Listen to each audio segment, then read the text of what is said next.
ಪ್ರಚಲಿತ ಈ ಕಾರ್ಯಕ್ರಮದ ಪ್ರಾಯೋಜಕರು ರೋಹನ್ ಕಾರ್ಪೊರೇಷನ್, ಸಹ ಪ್ರಾಯೋಜಕರು Father Muller's charitable trust, SDM college Ujire, VK furniture and electronics.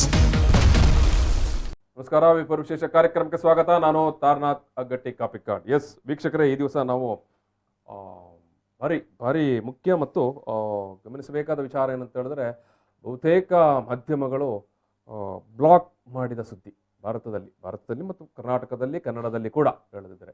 So ಅಂಥ ಒಂದು ವಿಚಾರದ ಬಗ್ಗೆ ನಾವು ಇವತ್ತು ಮಾತಾಡ್ತಾ ಇದ್ದೇವೆ. ಬ್ರಿಟನ್ನ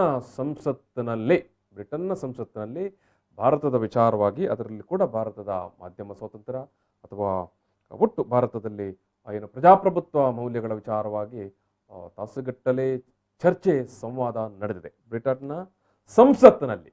ಸೊ ಏನಲ್ಲಿ ಚರ್ಚೆ ನಡೆದಿದೆ, ಯಾವ ವಿಚಾರಕ್ಕಾಗಿ ಚರ್ಚೆ ನಡೆದಿದೆ, ಈ ವಿಚಾರವಾಗಿ ನಾವಿವತ್ತು ಮಾತಾಡಲಿಕ್ಕಿದೆ. ಸೊ ಈ ಸಂದರ್ಭದಲ್ಲಿ ನಮ್ಮ ಜೊತೆಗೆ ಇಬ್ಬರು ಸಾಮಾಜಿಕ ಕಾರ್ಯಕರ್ತರಾಗಿರುವಂಥ MG ಹೆಗ್ಡೆ ಅವರು ಮತ್ತು ಅಶ್ರಫ್ KC ರೋಡ್ ಅವರು ಈ ಒಂದು ಸಂದರ್ಭದಲ್ಲಿ ಭಾಗವಹಿಸ್ತಾ ಇದ್ದಾರೆ. ನಾನು ಇಬ್ಬರನ್ನು ಕೂಡ ಪ್ರೀತಿಯಿಂದ ಈ ಒಂದು ಕಾರ್ಯಕ್ರಮಕ್ಕೆ ಸ್ವಾಗತ ಮಾಡ್ತಾ ಇದ್ದೇನೆ. MG ಹೆಗ್ಡೆ ಅವರು ಸಾಮಾಜಿಕ ಕಾರ್ಯಕರ್ತರು ಮತ್ತು ಶೈಕ್ಷಣಿಕ ಕಾರ್ಯಕರ್ತರು.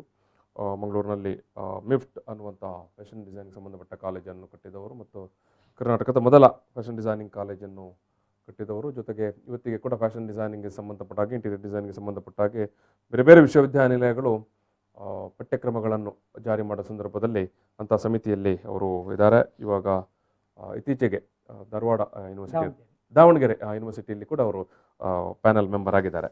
ಅಶ್ರಫ್ KC ರೋಡ್ ಅವರು ಸಾಮಾಜಿಕ ಕಾರ್ಯಕರ್ತರು, ಮುಖ್ಯವಾಗಿ ಉಳ್ಳಾಳ ವಲಯ DYFI ಸಂಘಟನೆಯ ಅಧ್ಯಕ್ಷರಾಗಿ ಕಾರ್ಯನಿರ್ವಹಿಸಿದ್ದಾರೆ. ಯಾವುದೇ ಜನಪರ ಚಳವಳಿ, ಜನಪರ ಕಾಳಜಿಯ ಕಾರ್ಯಕ್ರಮಗಳಲ್ಲಿ ತನ್ನನ್ನು ತೊಡಗಿಸಿಕೊಂಡಿರುವವರು. ಎಸ್ ವೀಕ್ಷಕರೇ, ತುಂಬ ಮಂದಿ ನೋಡಿರಲಿಕ್ಕಿಲ್ಲ ಅಥವಾ ಓದಿರಲಿಕ್ಕಿಲ್ಲ. ಯಾಕಂದರೆ ನಾವು ಯಾವುದೇ ಸಂವಾದವನ್ನು ಮಾಡುವಾಗ ನಾನು ಮೊದಲಾಗಿ ಯಾವತ್ತೂ ಹೇಳೋದುಂಟು, ಇವತ್ತು ನೀವು ನೋಡಿದ ಅಥವಾ ಸಾಕಷ್ಟು ಮಂದಿ ಕೇಳಿದ ಅಥವಾ ಓದಿದ ವಿಚಾರದ ಬಗ್ಗೆ ನಾವು ಸ್ವಲ್ಪ ಮಾತಾಡ್ತೇವೆ ಅಂತ. ಆದರೆ ಇವತ್ತು ನಾವು ಮಾತನಾಡ್ತಾ ಇರೋ ವಿಚಾರವನ್ನು ಬಹುತೇಕ ಪತ್ರಿಕೆಗಳು ಬರೆದಿಲ್ಲ ಅಥವಾ ವರದಿನೂ ಮಾಡಿಲ್ಲ, ಮತ್ತು TVಗಳಂತೂ ಎಲ್ಲೂ ಪ್ರಸಾರನೂ ಮಾಡಿಲ್ಲ. ಸೊ ಅಂಥ ಸಂದರ್ಭದಲ್ಲಿ, ಅಂಥ ಹಿನ್ನೆಲೆಯಲ್ಲಿ ನಾವು ಇವತ್ತು ಮಾತುಕತೆ ನಡೆಸ್ತಾ ಇದ್ದೇವೆ. ನೋಡಿ, ಏನಂತ ಹೇಳಿದ್ರೆ, ಬ್ರಿಟನ್ನ ಸಂಸತ್ತಿನಲ್ಲಿ ಏನು ಭಾರತದ ಪಾರ್ಲಿಮೆಂಟ್ ಇದೆ, ರಾಜ್ಯಸಭೆ, ಲೋಕಸಭೆ, ಅದೇ ಥರ ಬ್ರಿಟನ್ನ ಪಾರ್ಲಿಮೆಂಟ್ನಲ್ಲಿ ಕೂಡ upper house and lower house, ಮೇಲ್ಮನೆ ಮತ್ತು ಕೆಳಮನೆ ಇದೆ. ಸೊ ಈ ಬ್ರಿಟನ್ನ ಪಾರ್ಲಿಮೆಂಟ್ನಲ್ಲಿ ಚರ್ಚೆ ನಡೆಯುತ್ತೆ. ಅದು ಕೂಡ ಆಡಳಿತ ಪಕ್ಷ, ಪ್ರತಿಪಕ್ಷ ಮತ್ತು ಎಲ್ಲ ಪ್ರತಿಪಕ್ಷಗಳ ಸದಸ್ಯರು ಈ ಚರ್ಚೆಯಲ್ಲಿ ಭಾಗವಹಿಸ್ತಾರೆ. ಏನು ಚರ್ಚೆ ಅಂತ ಹೇಳಿದ್ರೆ, ಭಾರತದಲ್ಲಿ ಸ್ವಾತಂತ್ರ್ಯದ ಮೇಲಿನ ನಿರ್ಬಂಧ. ಏನು ಸ್ವಾತಂತ್ರ್ಯ? ಅಭಿವ್ಯಕ್ತಿ ಸ್ವಾತಂತ್ರ್ಯ ಅಥವಾ ನಮ್ಮ ಏನು ಯಾವುದೇ ಜನಪರ ವಿಚಾರಗಳಿರ್ಬೋದು, ಅಥವಾ ಅನ್ಯಾಯದ ವಿರುದ್ಧ, ಅಥವಾ ಜನಕ್ಕೆ ಏನಾದರೂ ಬೇಡಿಕೆ ಅಥವಾ ಮನವಿ, ಇಂಥ ಸಂದರ್ಭಗಳಲ್ಲಿ ಜನ ಕೈಗೊಳ್ಳುವಂಥ ಪ್ರತಿಭಟನೆ ಇರ್ಬೋದು, ಅಥವಾ ಧರಣಿ ಇರ್ಬೋದು, ಅಥವಾ ಸತ್ಯಾಗ್ರಹ ಇರ್ಬೋದು, ಅಥವಾ ಒಟ್ಟು ಜನರು ಒಂದು ನ್ಯಾಯದ ಪರವಾಗಿ ನಿಂತು, ಅಥವಾ ಒಂದು ಕಾನೂನಿನ ನೆಲೆಯಲ್ಲಿ ನಿಂತು, ಅಥವಾ ಸಂವಿಧಾನ ಅಂಗೀಕೃತವಾದಂಥ, ಈಗ ನಮ್ಮ ಸಂವಿಧಾನವೇ ನಮಗೆ ಕೊಟ್ಟಿರುವಂಥದ್ದು ಏನು, ಅಭಿವ್ಯಕ್ತಿ ಸ್ವಾತಂತ್ರ್ಯವನ್ನು, ಜೊತೆಗೆ ಮಾಧ್ಯಮ ಸ್ವಾತಂತ್ರ್ಯವನ್ನು ಕೂಡ, ಮಾಧ್ಯಮಗಳು ಕೂಡ ಒಂದು ಯಾವುದೇ ಒಂದು ಪಕ್ಷಪಾತವಿಲ್ಲದೆ ನಿರ್ಭೀತ ಅಥವಾ ನಿರ್ಬಿಡೆಯಿಂದ ವರದಿ ಮಾಡುವಂಥದ್ದು ಅಥವಾ ಪ್ರಸಾರ ಮಾಡುವಂಥದ್ದು. ಸೊ ಇವತ್ತಿನ ಭಾರತದ ಸನ್ನಿವೇಶದಲ್ಲಿ ಏನಾಗಿದೆ? ಮಾತನಾಡೋರಿಲ್ವಾ? ಮಾತನಾಡ್ತಾರೆ. ಬರೆಯೋರಿಲ್ವಾ? ಬರೀತಾರೆ. ಪ್ರಸಾರ ಇದ್ದಾರೆ, ಒಂದಷ್ಟು ಜನ ಇದ್ದಾರೆ. ಆದರೆ ಅವರೆಲ್ಲರಿಗೂ ಇವತ್ತು ಭಾರಿ ದೊಡ್ಡ ಥ್ರೆಟ್, ಭಾರಿ ದೊಡ್ಡ ಅಪಾಯ ಇದೆ. ಇವತ್ತು ಮಾತನಾಡಿದ ತಕ್ಷಣ ಭಾರಿ ಸುಲಭ, ಅತ್ಯಂತ ಸುಲಭ ಈ ಸರ್ಕಾರಕ್ಕೆ ದೇಶದ್ರೋಹಿಗಳು ಅಂತ ಹೇಳಿ ಅವರ ಮೇಲೆ ಪ್ರಕರಣ ಫಿಕ್ಸ್ ಮಾಡೋದು, ಅವರ ಬಾಯಿ ಮುಚ್ಚಿಸುವುದು. ನಾನು ಮುಖ್ಯವಾಗಿ ಮೊನ್ನೆ ಇದು ಬ್ರಿಟನ್ನ ಸಂಸತ್ತಿನಲ್ಲಿ ನಡೆದಂಥ ಸಂವಾದ ಕಾರ್ಯಕ್ರಮ. ಸೊ ಆ ಸಂವಾದ ಅಥವಾ ಚರ್ಚೆ ಪಾರ್ಲಿಮೆಂಟ್ನಲ್ಲಿ ನಡೆದಂಥ ಚರ್ಚೆ, ಆ ಚರ್ಚೆಗೆ ಏನು ನಡೆಯಿತು ಅನ್ನುವಂಥ ಒಂದಷ್ಟು ವಿಚಾರಗಳನ್ನು ನಾನು ನಿಮ್ಮ ಗಮನಕ್ಕೆ ತಂದು ಆನಂತರ ನಾನು ಇಬ್ಬರನ್ನು ಕೂಡ ಮಾತಾಡಿಸ್ತೇನೆ. ಭಾರತದಲ್ಲಿರುವ ಸರ್ಕಾರೇತರ ಸಂಸ್ಥೆಗಳು ಅಂದರೆ NGOಗಳು ಅಥವಾ ಯಾವುದೇ ಏನು ಸಾಮಾಜಿಕ ಸಂಘಟನೆಗಳು, ಭಾರತದಲ್ಲಿರುವ ಸರ್ಕಾರೇತರ ಸಂಸ್ಥೆಗಳು, ಶಿಕ್ಷಣ ಸಂಸ್ಥೆಗಳು ಮತ್ತು ಇತರ ಗುಂಪುಗಳ ಸ್ವಾತಂತ್ರ್ಯ ಅನ್ನುವ ವಿಷಯಕ್ಕೆ ಸಂಬಂಧಿಸಿದಾಗೆ ಮುಂದಿನ ತಿಂಗಳು ಭಾರತಕ್ಕೆ ಭೇಟಿ ನೀಡಲಿರುವ ಬ್ರಿಟನ್ ಪ್ರಧಾನಿ ಬೋರಿಸ್ ಜಾನ್ಸನ್ ಅವರು ಭಾರತದ ಪ್ರಧಾನಿ ನರೇಂದ್ರ ಮೋದಿ ಅವರೊಂದಿಗೆ ನೇರವಾಗಿ ಮಾತುಕತೆ ನಡೆಸಬೇಕೆಂದು ಬ್ರಿಟನ್ನ ಸಂಸತ್ ಸದಸ್ಯರು ಸಲಹೆ ನೀಡಿದ್ದಾರೆ. ಬ್ರಿಟನ್ನ ಸಂಸತ್ ಸದಸ್ಯರು ಚರ್ಚೆ ಮಾಡಿ, ಪಾರ್ಲಿಮೆಂಟ್ನಲ್ಲಿ ಚರ್ಚೆ ಮಾಡಿ ಏನೋ ಆ ದೇಶದ ಪ್ರಧಾನಿಗೆ ಸಲಹೆ ಕೊಡ್ತಾರೆ ಅಂತ ಹೇಳಿದ್ರೆ, ಎಸ್, ನೀವು ಇಂಡಿಯಾಕ್ಕೆ ಹೋಗುವಾಗ, ನೀವು ಇಂಡಿಯಾದಲ್ಲಿ ಇರುವ ದಿವಸ ಅಲ್ಲಿನ ಪ್ರಧಾನಿ ನರೇಂದ್ರ ಮೋದಿ ಅವರಿಗೆ ನೇರವಾಗಿ ಮಾತನಾಡಿ ಯಾವ ವಿಚಾರಗಳ ಬಗ್ಗೆ. ಎಸ್, ಬ್ರಿಟನ್ ಸಂಸತ್ ಮೇಲ್ಮನೆಯಲ್ಲಿ ಸೋಮವಾರ ನಡೆದಂಥ ಇದು ಸಂವಾದ ಚರ್ಚೆ. ಭಾರತ ಸ್ವಾತಂತ್ರ್ಯದ ಮೇಲಿನ ನಿರ್ಬಂಧಗಳು, ಭಾರತದಲ್ಲಿ ಅಭಿವ್ಯಕ್ತಿ ಸ್ವಾತಂತ್ರ್ಯದ ಬಗ್ಗೆ ನಿರ್ಬಂಧಗಳು, ಇವತ್ತು ಅಘೋಷಿತವಾದ ನಿರ್ಬಂಧಗಳಿದೆ ಅನ್ನುವ ನೆಲೆಯಲ್ಲಿ ಚರ್ಚೆ ನಡೆದಿತ್ತು ಪಾರ್ಲಿಮೆಂಟ್ನಲ್ಲಿ. ಚರ್ಚೆಯಲ್ಲಿ ಬ್ರಿಟನ್ನ 8 ಪಕ್ಷಗಳ ಸದಸ್ಯರು ಚರ್ಚೆಯಲ್ಲಿ ಭಾಗವಹಿಸ್ತಾರೆ. ಪ್ರತಿಪಕ್ಷಗಳು ಭಾಗವಹಿಸ್ತದೆ, ಆಡಳಿತ ಪಕ್ಷದವರು ಭಾಗವಹಿಸ್ತಾರೆ. ಎಸ್, ಏನೆಲ್ಲ ಹೇಳ್ತಾರೆ? ಭಾರತದಲ್ಲಿ ಅಮ್ನೆಸ್ಟಿ ಇಂಟರ್ನ್ಯಾಷನಲ್ ಇಂಡಿಯಾವನ್ನು ಮುಚ್ಚಿರುವಂಥದ್ದು, ಯಾವುದೇ ರೀತಿಯ ಮಾನವ ಹಕ್ಕುಗಳ ಉಲ್ಲಂಘನೆ ಜಗತ್ತಿನೆಲ್ಲೆಡೆ ಅಥವಾ ಯಾವುದೇ ಮೂಲೆಯಲ್ಲಿ ನಡೆದಾಗ ಕೂಡ ಅಮ್ನೆಸ್ಟಿ ಇಂಟರ್ನ್ಯಾಷನಲ್ ಇದರ ಬಗ್ಗೆ ಆ ಪ್ರಕರಣವನ್ನು, ಆ ಘಟನೆಯನ್ನು ಎತ್ತಿಕೊಂಡು ಅವರಿಗೆ ಬೇಕಾದಂಥ ನ್ಯಾಯ ಒದಗಿಸುವುದು, ಸಹಾಯ ಒದಗಿಸುವುದು, ಅದು ಜಗತ್ತಿನ ಯಾವುದೇ ಮೂಲೆಯಲ್ಲಿದ್ದರೂ ಕೂಡ ಮಾಡುವಂಥ ಕೆಲಸವನ್ನು ಅಮ್ನೆಸ್ಟಿ ಇಂಟರ್ನ್ಯಾಷನಲ್ ಮಾಡಿಕೊಂಡು ಬಂದಿತ್ತು. ಅಮ್ನೆಸ್ಟಿ ಇಂಟರ್ನ್ಯಾಷನಲ್ನ ಶಾಖೆ ಭಾರತದಲ್ಲೂ ಕೂಡ ಇತ್ತು. ಎಸ್, ಅಮ್ನೆಸ್ಟಿ ಇಂಟರ್ನ್ಯಾಷನಲ್ನ ಇಂಡಿಯಾದ ಶಾಖೆಯನ್ನು ಮುಚ್ಚಿರುವುದು ಮತ್ತು ಅದರ ಅಕೌಂಟನ್ನು ಸ್ಥಗಿತಗೊಳಿಸಿರುವುದು, ಈ ವಿಚಾರ ಕೂಡ ಇಲ್ಲಿನ ಪಾರ್ಲಿಮೆಂಟ್ ಸದಸ್ಯರುಗಳು ಮಾತನಾಡಿದ್ದಾರೆ. ಜೊತೆಗೆ ಕಾಶ್ಮೀರದಲ್ಲಿನ ಪರಿಸ್ಥಿತಿಯನ್ನು ಕೂಡ ಮಾತನಾಡಿದ್ದಾರೆ. ಜೊತೆಗೆ ಪತ್ರಕರ್ತರ ಬಂಧನಗಳು, ಭಾರತದಲ್ಲಿ ನಡೀತಾ ಇರುವಂಥ ಪತ್ರಕರ್ತರ ಬಂಧನಗಳ ವಿಚಾರದ ಬಗ್ಗೆ ಕೂಡ ಬ್ರಿಟನ್ನ ಪಾರ್ಲಿಮೆಂಟ್ನಲ್ಲಿ ಚರ್ಚೆ ಆಗಿದೆ. ಜೊತೆಗೆ ಅಲ್ಪಸಂಖ್ಯಾತರ ಬಗ್ಗೆ ಮತ್ತು ದಲಿತ ಕಾರ್ಯಕರ್ತರ ಬಗ್ಗೆ, ಅಥವಾ ಅಲ್ಪಸಂಖ್ಯಾತರಿಗೆ ಅಥವಾ ದಲಿತರ ಮೇಲೆ ಅಥವಾ ದಲಿತ ಕಾರ್ಯಕರ್ತರ ಮೇಲೆ ನಡೀತಾ ಇರುವಂಥ ಮಾನವ ಹಕ್ಕುಗಳ ಉಲ್ಲಂಘನೆ ವಿಚಾರವಾಗಿ ಕೂಡ ಚರ್ಚೆ ಮಾಡಿದ್ದಾರೆ. ಮತ್ತು ಆಗಲೇ ಹೇಳಿದಾಗ NGO ಏನು ಸರ್ಕಾರೇತರ ಸಂಸ್ಥೆಗಳಿದ್ದಾವೆ, ಸರ್ಕಾರೇತರ ಸಂಸ್ಥೆಗಳಿಗೆ ಇವತ್ತಿನ ಭಾರತ ಸರ್ಕಾರ ಯಾವ ರೀತಿ ಕಿರುಕುಳ ನೀಡುತ್ತೆ ಅನ್ನೋದರ ಬಗ್ಗೆ ಕೂಡ ಮಾತನಾಡಿದ್ದಾರೆ. ಪಾರ್ಲಿಮೆಂಟ್ ಮೆಂಬರ್ಗಳು ಮಾತನಾಡಿ ಕೊನೆಗೆ ಆ ದೇಶದ ಪ್ರಧಾನಿಗೆ ಸಲಹೆ ಕೊಡ್ತಾರೆ. ನೀವು ಭಾರತಕ್ಕೆ ಹೋದಾಗ ಈ ಬಾರಿ ಸುಮ್ಮನೆ ಮಾತನಾಡಿಕೊಂಡು ಬರುವುದಲ್ಲ, ನಾವು ಹೇಳ್ತೇವೆ ಯಾವ ವಿಚಾರವನ್ನು ನೀವು ಮಾತನಾಡಬೇಕು ಅಂತ ಅಲ್ಲಿನ ಪಾರ್ಲಿಮೆಂಟ್ ಚರ್ಚೆ ಮಾಡಿ ವಿಷಯವನ್ನು ಕೊಟ್ಟಿದೆ. ನೀವು ಹೋಗಿ ಮಾತನಾಡಿಕೊಂಡು ಬರುವಾಗ, ವಿಶ್ವಗುರು ಹತ್ರ ಮಾತನಾಡುವಾಗ ನೀವು ಏನನ್ನು ಮಾತನಾಡಬೇಕು ಅನ್ನೋದನ್ನು ಭಾರಿ ಸ್ಪಷ್ಟವಾಗಿ ಬೋರಿಸ್ ಜಾನ್ಸನ್ ಅವರಿಗೆ ಅಲ್ಲಿಯ ಪಾರ್ಲಿಮೆಂಟ್ ಮೆಂಬರ್ಗಳು ಹೇಳಿದ್ದಾರೆ. ಜೊತೆಗೆ ಒಂದಷ್ಟು ವಿಚಾರಗಳು ಕೂಡ, ಅದನ್ನು ನಾನು ಹೇಳಿ ಮುಗಿಸಿ ಆಮೇಲೆ ಸಂವಾದ ಮುಂದುವರಿಸ್ತೇನೆ. ಪರಸ್ಪರ ವಿಶ್ವಾಸ ಮತ್ತು ನಂಬಿಕೆಯೊಂದಿಗೆ ಭಾರತದೊಂದಿಗೆ ಬಲವಾದ ಸಂಬಂಧ ವೃದ್ಧಿಯಾಗಿದೆ. ಬ್ರಿಟನ್ಗೆ ಭಾರತದೊಂದಿಗೆ ಪರಸ್ಪರ ವಿಶ್ವಾಸ ಮತ್ತು ನಂಬಿಕೆಯೊಂದಿಗೆ ಬಲವಾದ ಸಂಬಂಧ ವೃದ್ಧಿಯಾಗಿದೆ. ಅಂದರೆ ಇಲ್ಲಿ ಮೂಲ ಏನಂತ ಹೇಳಿದ್ರೆ, ಎಸ್, ಬ್ರಿಟನ್ ಇಷ್ಟು ಹೇಳಿದ ತಕ್ಷಣಕ್ಕೆ ಅವರೇನು ಭಾರತದ ವೈರಿಗಳು ಅಥವಾ ಭಾರತದ ಮೇಲೆ ತಕರಾರಿಗೆ ಬಂದಿದ್ದಾರೆ ಅಂತಲ್ಲ. ವಾಸ್ತವದಲ್ಲಿ ನಡೀತಾ ಉಂಟು. ಅದರ ವಿಚಾರವಾಗಿ ಒಂದಷ್ಟು ಗಮನ ಸೆಳೆಯುವಂಥ ಅವರ ಉದ್ದೇಶ ಮತ್ತು ಕೂಡ ಅದರಲ್ಲಿ ಕೂಡ ಏನು ಅಭಿವ್ಯಕ್ತಿ ಸ್ವಾತಂತ್ರ್ಯದ ಮೇಲೆ ನಡೀತಾ ಇರುವಂಥ ದಮನದ ವಿಚಾರವಾಗಿ. ಸೊ ಆ ಸಂದರ್ಭದಲ್ಲೇ ಅವರು ಹೇಳ್ತಾರೆ, ನೋಡಿ ಎಷ್ಟು ಒಳ್ಳೆಯ ಮಾತುಗಳಲ್ಲಿ ಹೇಳ್ತಾರೆ. ಪರಸ್ಪರ ವಿಶ್ವಾಸ ಮತ್ತು ನಂಬಿಕೆಯೊಂದಿಗೆ ಭಾರತದೊಂದಿಗೆ ಬಲವಾದ ಸಂಬಂಧ ನಮಗೆ ಆಲ್ರೆಡಿ ವೃದ್ಧಿಯಾಗಿದೆ. ಅದಕ್ಕೆ ಇತಿಹಾಸ ಇದೆ, ಅದಕ್ಕೊಂದು ಪರಂಪರೆ ಇದೆ. ಭಾರತದ ಉತ್ತಮ ಸ್ನೇಹಿತನಾಗಿ ಬ್ರಿಟನ್ ಇಂಥ ಕ್ಲಿಷ್ಟಕರ ಸನ್ನಿವೇಶದಲ್ಲಿ ವಿಶ್ವಾಸದಿಂದ ನಡೆದುಕೊಳ್ಳಬೇಕಾಗಿದೆ. ನೋಡಿ ಮಾತನ್ನು ನೋಡಿ, ಭಾರತದ ಉತ್ತಮ ಸ್ನೇಹಿತನಾಗಿ ಬ್ರಿಟನ್ ಇಂಥ ಕ್ಲಿಷ್ಟಕರ ಸನ್ನಿವೇಶದಲ್ಲಿ ವಿಶ್ವಾಸದಿಂದ ನಡೆದುಕೊಳ್ಳಬೇಕಾಗಿದೆ. ಇಂಥ ಕ್ಲಿಷ್ಟಕರ ಸನ್ನಿವೇಶ ಅಂದರೆ ಯಾವುದೋ? ಎಸ್, ಇವತ್ತು ಇಲ್ಲಿನ ಭಾರತದ ನಮ್ಮ ನಡುವಿನ ಜನಪರ ಹೋರಾಟಗಾರರು ಅಥವಾ NGOಗಳು ಅಥವಾ ರೈತರು ಅಥವಾ ಪ್ರತಿಭಟನಾಗಾರರು ಅಥವಾ ಪ್ರತಿಪಕ್ಷಗಳು ಎದುರಿಸ್ತಾ ಇರುವಂಥ ಸನ್ನಿವೇಶ ಇದೆ ಅಲ್ವಾ? ಎಲ್ಲ ಯಾವುದೇ ಸಂದರ್ಭದಲ್ಲೂ ಕೂಡ ಏನು ಮಾತನಾಡಿದರೂ ಕೂಡ ದೇಶದ್ರೋಹದ ದೇಶದ್ರೋಹದ ಕೇಸ್ ಫಿಕ್ಸ್ ಮಾಡ್ತಾರಲ್ಲ, ಇದನ್ನೆಲ್ಲವನ್ನು ಒಟ್ಟಾಗಿ ಅವರು ಹೇಳ್ತಾರೆ. ಇಂಥ ಕ್ಲಿಷ್ಟಕರ ಸನ್ನಿವೇಶದಲ್ಲಿ ನಾವು ಭಾರತದೊಂದಿಗೆ ವಿಶ್ವಾಸದಿಂದ ನಡೆದುಕೊಳ್ಳಬೇಕು. ಅಂದರೆ ಪ್ರಜಾಪ್ರಭುತ್ವದಲ್ಲಿ ಮುಕ್ತ ನಾಗರಿಕ ಸಮಾಜದ ಮಹತ್ವವನ್ನು ಒತ್ತಿ ಹೇಳಬೇಕಾಗಿದೆ ಅಂತ ಹೇಳ್ತಾರೆ. ಪ್ರಜಾಪ್ರಭುತ್ವದಲ್ಲಿ ಮುಕ್ತ ನಾಗರಿಕ ಸಮಾಜದ ಮಹತ್ವವನ್ನು ಒತ್ತಿ ಹೇಳಬೇಕಾಗಿದೆ ಅನ್ನುವಂಥ ಮಾತನ್ನು ಅಲ್ಲಿಯ ಪ್ರತಿಪಕ್ಷದ ಮೆಂಬರ್ ರಾಯ್ ಕಾಲಿನ್ಸ್ ಅವರು ಹೇಳ್ತಾರೆ. ಆ ಸಂದರ್ಭದಲ್ಲಿ ಅಲ್ಲಿನ ಫಾರಿನ್ ಮಿನಿಸ್ಟರ್ ಹೇಳ್ತಾರೆ, ಗೋಲ್ಡ್ ಸ್ಮಿತ್ ಅವರು ಹೇಳ್ತಾರೆ, ಬ್ರಿಟನ್ ಮತ್ತು ಭಾರತದ ನಡುವಿನ ನಿಕಟ ಸಂಬಂಧವನ್ನು ಎತ್ತಿ ಹಿಡಿಯಲು ಸರ್ಕಾರದ ಪರವಾಗಿ ನಾವು ಅದರಲ್ಲಿ ಸಹಕಾರ ನೀಡ್ತೇವೆ, ನಾವು ಜೊತೆಗೆ ನಿಲ್ತೇವೆ. ಭಾರತ ಮತ್ತು ಬ್ರಿಟನ್ನ ಸಂಬಂಧವನ್ನು ಎತ್ತಿ ಹಿಡಿಯಲು ನಾವು ಜೊತೆಗೆ ಇರ್ತೇವೆ ಯಾವತ್ತೂ ಕೂಡ. ವಿಶ್ವದ ಅತಿದೊಡ್ಡ ಪ್ರಜಾಪ್ರಭುತ್ವ ರಾಷ್ಟ್ರವಾಗಿರುವ ಭಾರತದೊಂದಿಗೆ ಬ್ರಿಟನ್ ವ್ಯಾಪಾರ ಮತ್ತು ಹೂಡಿಕೆಯಲ್ಲಿ ಸಹಭಾಗಿತ್ವ ಹೊಂದಿದೆ. ಅಲ್ಲದೆ ರಕ್ಷಣಾ ಮತ್ತು ಸುರಕ್ಷತೆ ವಿಚಾರದಲ್ಲೂ ಉಭಯ ದೇಶಗಳ ನಡುವೆ ಉತ್ತಮ ಬಾಂಧವ್ಯವಿದೆ. ಮಾನವ ಹಕ್ಕುಗಳ ರಕ್ಷಣೆಗೆ ಸಂಬಂಧಿಸಿದಂತೆ ಬ್ರಿಟನ್ ಪೂರ್ಣ ಪ್ರಮಾಣದಲ್ಲಿ ಭಾರತದೊಂದಿಗೆ ತೊಡಗಿಸಿಕೊಳ್ಳುವುದನ್ನು ಮುಂದುವರಿಸಲಿದೆ ಅನ್ನೋದನ್ನು ಕೂಡ ಸಚಿವರಲ್ಲಿ ಪಾರ್ಲಿಮೆಂಟ್ನಲ್ಲಿ ಅಲ್ಲಿಯ ಮಿನಿಸ್ಟರ್ ಹೇಳ್ತಾರೆ. ಆದರೆ ಇದೆಲ್ಲ ಜೊತೆಗೆ ಬ್ರಿಟನ್ನ ಪ್ರಧಾನಿ ಶೀಘ್ರದಲ್ಲೇ ಭಾರತಕ್ಕೆ ಭೇಟಿ ನೀಡಲಿಕ್ಕಿದ್ದಾರೆ. ಭಾರತದ ಸರ್ಕಾರದೊಂದಿಗೆ ದ್ವಿಪಕ್ಷೀಯ ಮಾತುಕತೆಯ ಜೊತೆಗೆ ಬಹುಪಕ್ಷೀಯ ಸಮಸ್ಯೆಗಳನ್ನು ಚರ್ಚಿಸಲು ಇದೊಂದು ಉತ್ತಮ ಅವಕಾಶ. ಯಾವತ್ತೂ ಕೂಡ ನೀವು ನೋಡಿರ್ತೀರಿ, ಯಾವುದೇ ಫಾರಿನ್ ಮಿನಿಸ್ಟರ್ಗಳು ಅಥವಾ ನಮ್ಮಿಂದ ಹೋಗುವಂಥದ್ದು ಪ್ರಧಾನಿಗಳು ಅಥವಾ ಬೇರೆ ನಮ್ಮ ಫಾರಿನ್ ಅಫೇರ್ಸ್ ಮಿನಿಸ್ಟ್ರು ಇನ್ನೊಂದು ದೇಶಕ್ಕೆ ಹೋದಾಗ ಅಥವಾ ಇನ್ನೊಂದು ದೇಶದಿಂದ ನಮ್ಮ ದೇಶಕ್ಕೆ ಪ್ರಧಾನಿನೋ ಅಥವಾ ಅಲ್ಲಿಯ ಮಿನಿಸ್ಟರ್ಗಳು ಬಂದಾಗ ನಮ್ಮದು ಯಾವಾಗಲೂ ಏನೋ ದ್ವಿಪಕ್ಷೀಯ ಮಾತುಕತೆ, ಬೇರೆ ಬೇರೆ ಟ್ರೀಟಿಗಳು, ಬೇರೆ ಬೇರೆ ಒಪ್ಪಂದಗಳು, ಇದರ ಬಗ್ಗೆ ನಾವು ಮಾತಾಡ್ತೇವೆ, ಸಿಗ್ನೇಚರ್ ಮಾಡ್ತೇವೆ. ಇವರು ಹೇಳ್ತಾರೆ, ದ್ವಿಪಕ್ಷೀಯ ಮಾತುಕತೆಯ ಜೊತೆಗೆ ಬಹುಪಕ್ಷೀಯ ಸಮಸ್ಯೆಗಳನ್ನು ಚರ್ಚಿಸಲು ಇದೊಂದು ಉತ್ತಮ ಅವಕಾಶ ಅಂತ ಅಲ್ಲಿಯ ಪಾರ್ಲಿಮೆಂಟ್ ಮೆಂಬರ್ಗಳಿಗೆ ಹೇಳ್ತಾರೆ.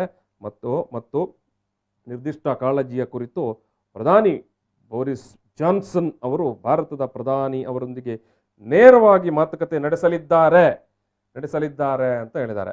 ಸೊ ಈ ಬಾರಿ ಬ್ರಿಟನ್ನ ಪ್ರಧಾನಿಯವರು ನಮ್ಮ ದೇಶಕ್ಕೆ ಬಂದಾಗ ಅವರು ನೇರವಾಗಿ ಬಹುಪಕ್ಷೀಯ ವಿಚಾರಗಳನ್ನು, ನಮ್ಮದು ಇರುವಂಥ ಏನು ಅಫಿಷಿಯಲ್ ಆಗಿರುವಂಥ ವಿಚಾರಗಳು, ಅದರ ಜೊತೆಗೆ ನೀವು ಬಹುಪಕ್ಷೀಯವಾಗಿ ಅನೇಕ ವಿಚಾರಗಳನ್ನು ನೇರವಾಗಿ ಈ ಬಾರಿ ಮಾತನಾಡಲಿಕ್ಕಿದ್ದಾರೆ ಅಂತ ಅಲ್ಲಿಯ ಪಾರ್ಲಿಮೆಂಟ್ ಮೆಂಬರ್ಗಳು ವಿಶ್ವಾಸ ವ್ಯಕ್ತಪಡಿಸ್ತಾರೆ.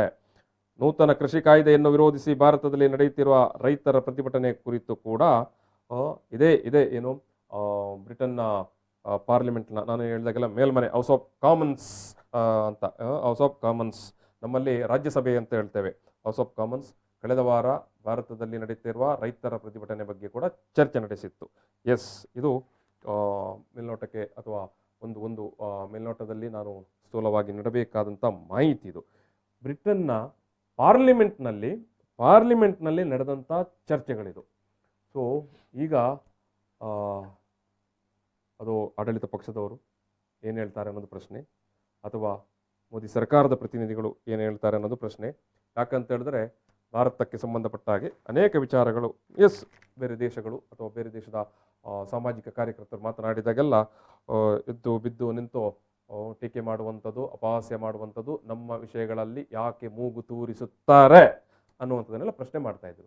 ಈಗ ಅಧಿಕೃತವಾಗಿ ಆಯ್ಕೆಯಾದಂಥ ಜನಪ್ರತಿನಿಧಿಗಳು ಅಲ್ಲಿಯ ಪಾರ್ಲಿಮೆಂಟ್ನಲ್ಲಿ ಅಲ್ಲಿ ಪ್ರಧಾನಿಯ ಮುಂದೆ ಚರ್ಚೆ ಮಾಡ್ತಾರೆ.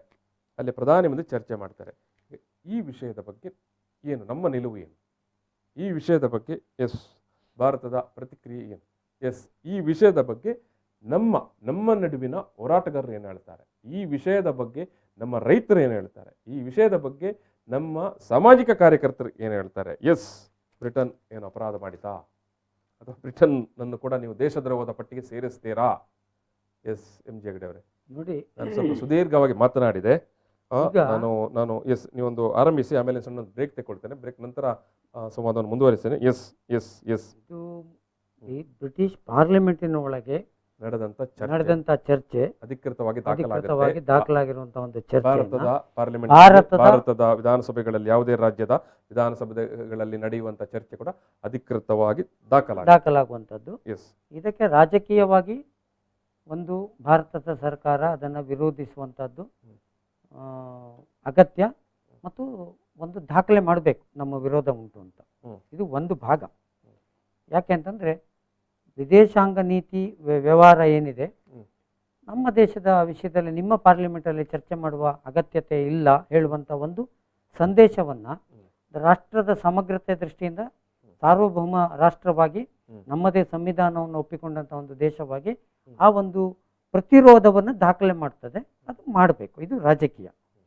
ಎರಡನೇದು, ಮಾಡಬಾರ್ದು ಅಂತ ನಾವು ಹೇಳ್ಬೋದೇ ಹೊರತು ಯಾವುದೇ ದೇಶದ ಪಾರ್ಲಿಮೆಂಟಲ್ಲಿ ಯಾವುದೇ ದೇಶದ ವಿಷಯವೂ ಚರ್ಚೆ ಆಗ್ತದೆ, ಅದನ್ನು ನಿಲ್ಲಿಸ್ಲಿಕ್ಕೂ ಆಗುದಿಲ್ಲ. ಇದು ಇದು ಸ್ಪಷ್ಟ. ಈಗ ನೀವು ಇಂಥದ್ದನ್ನು ವಿರೋಧಿಸಲಿಕ್ಕೆ ಕಟ್ಟುನಿಟ್ಟಾಗಿ ಯಾವಾಗ ನಿಮಗೆ ಸಾಧ್ಯ ಆಗ್ತದೆ ಅಂದರೆ, ನೀವು ಬೇರೆಯವರ ವಿಷಯದಲ್ಲಿ ಮೂಗು ತೂರಿಸಲಿಕ್ಕೆ ಹೋಗದಿದ್ದರೆ ಮಾತ್ರ ನಮಗೆ ಅದನ್ನು ಮಾತಾಡಲಿಕ್ಕೆ ನೈತಿಕತೆ ಇರ್ತದೆ. ಭಾರತದ ಒಬ್ಬ ಪ್ರಧಾನಿ ಮೋದಿಯವರು ಹೋಗಿ ಒಂದು ದೇಶದ ಚುನಾವಣಾ ರ್ಯಾಲಿಯಲ್ಲಿ ಭಾಗವಹಿಸಿ ಅಮೆರಿಕಾದಲ್ಲಿ ಟ್ರಂಪ್ ಪರವಾಗಿ ವೋಟ್ ಕೇಳುವಾಗ, ಈ ಸರ್ಕಾರ ಹೇಳುವಾಗ ನೀವು ಸ್ಪಷ್ಟವಾಗಿ ಇನ್ನೊಂದು ದೇಶದ ಇಡೀ ರಾಜಕೀಯ ವ್ಯವಸ್ಥೆಯಲ್ಲೇ ನೀವು ಮೂಗು ತೂರಿಸಿದಾಗೆ. ಅಂತಹ ಘಟನೆಗಳ ನಮ್ಮ ಸೈಡಿಂದ ತಪ್ಪುಗಳು ನಡೆದಾಗ ನಮಗೆ ಇಂತಹ ತಪ್ಪುಗಳನ್ನು ಡಿಪೆಂಡ್ ಮಾಡಲಿಕ್ಕೆ ಕಷ್ಟ ಆಗ್ತದೆ.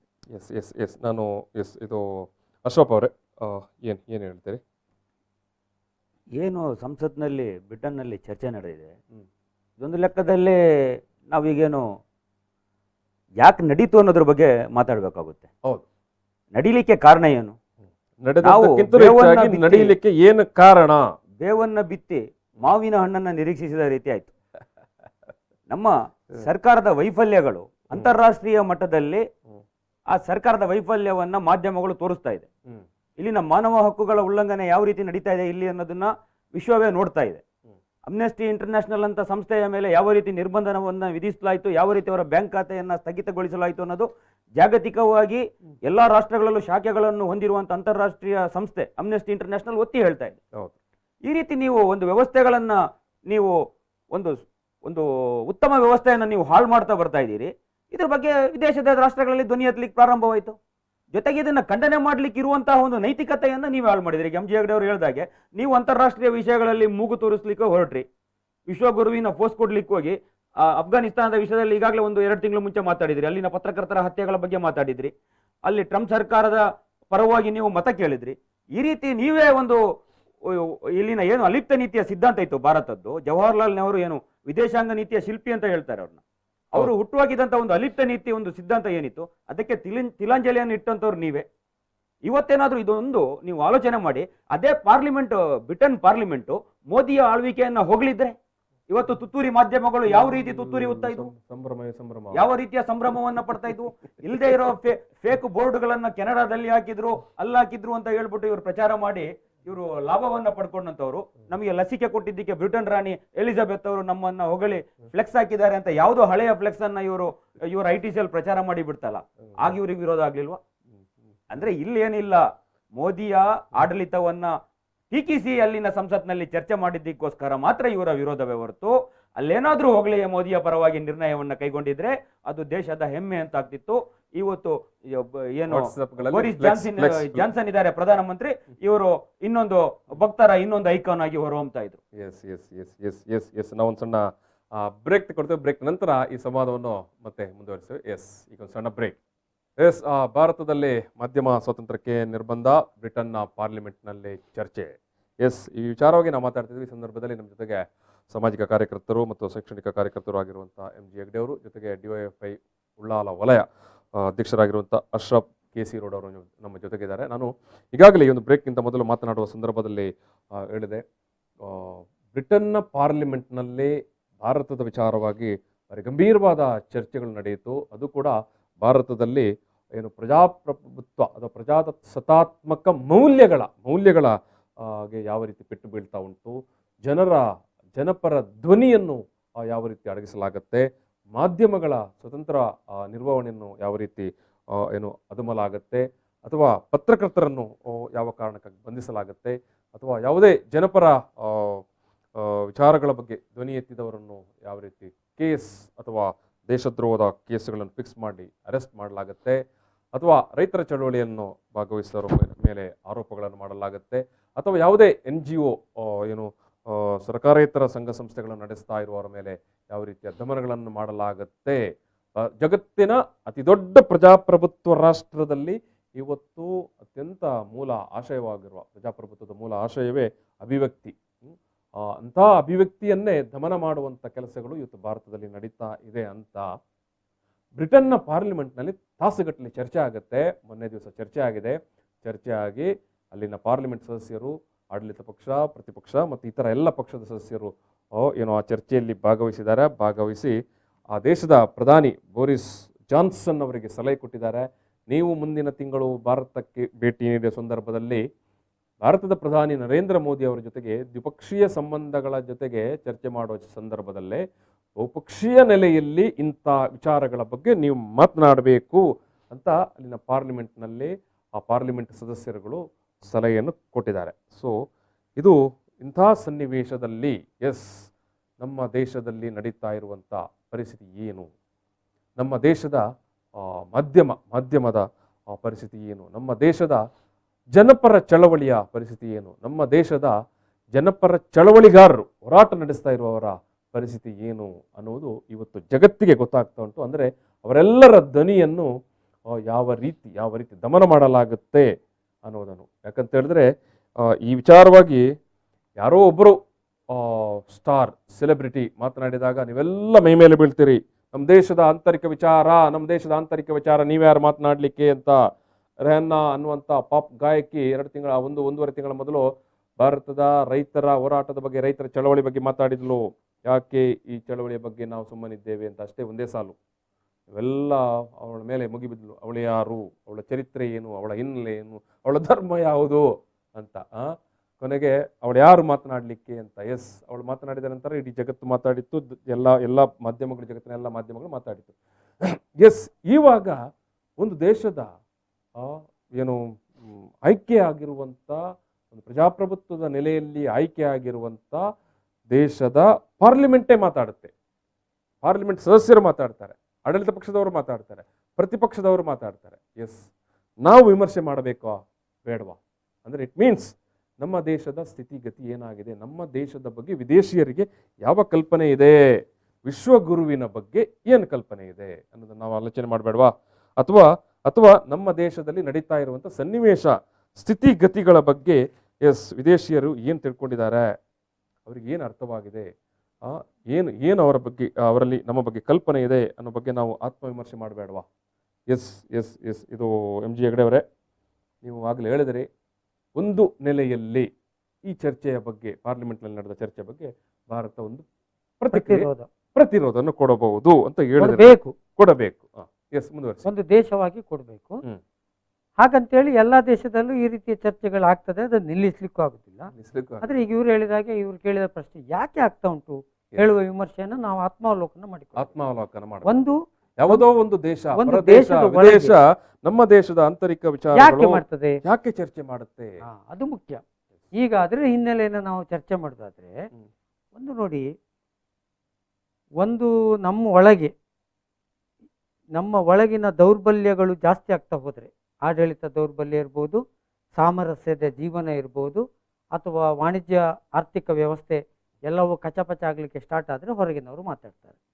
ಈಗ ನಿಮ್ಮದು ಒಂದು ಮನೆ ತಗೊಳ್ಳಿ, ನಿಮ್ಮ ಮನೆಯಲ್ಲಿ ಎಲ್ಲವೂ ಸಾದಾ ಸೀದಾ ಇದ್ದರೆ ಬದಿ ಮನೆಯವರೆಲ್ಲ ರೆಸ್ಪೆಕ್ಟ್ ಕೊಡ್ತಾರೆ, ಮರ್ಯಾದೆ ಕೊಡ್ತಾರೆ.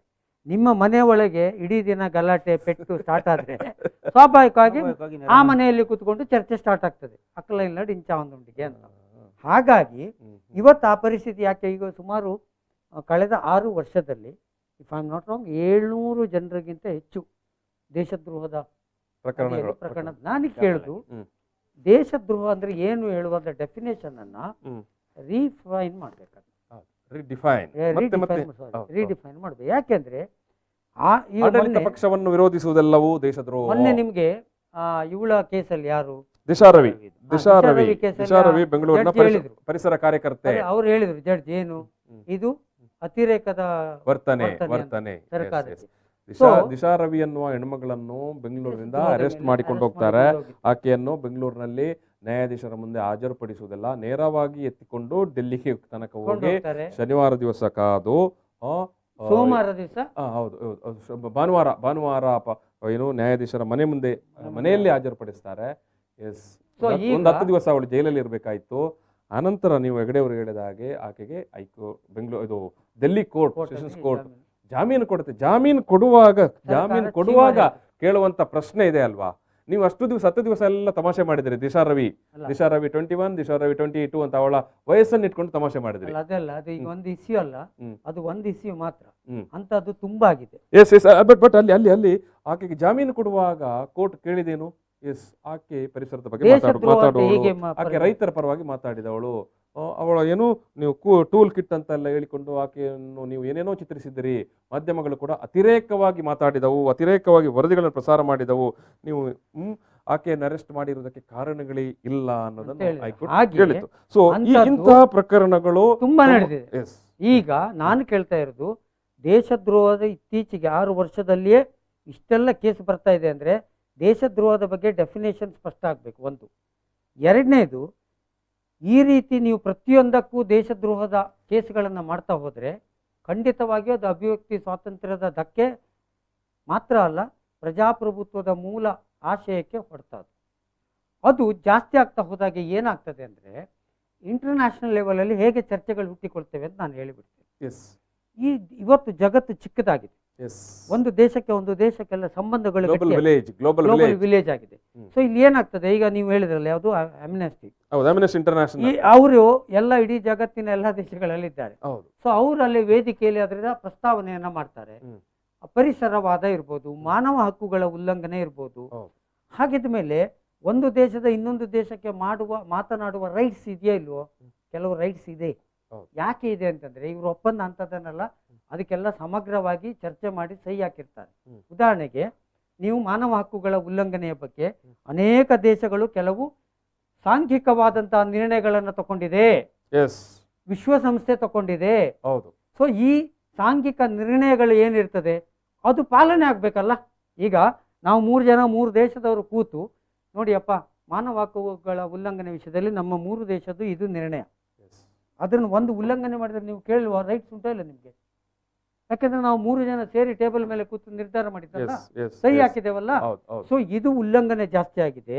ಎರಡನೇದು, ಈ ಚಳುವಳಿಗಳನ್ನ, ಸರಕಾರದ ನಿರ್ಣಯಗಳ ವಿರುದ್ಧದ ಚಳುವಳಿಗಳನ್ನ ದೇಶಕ್ಕೆ ವಿರೋಧ ಹೇಳುವಂತ ಒಂದು ವಿಚಿತ್ರವಾದಂತ ಟ್ರೆಂಡ್ ಕ್ರಿಯೇಟ್ ಆಯಿತು.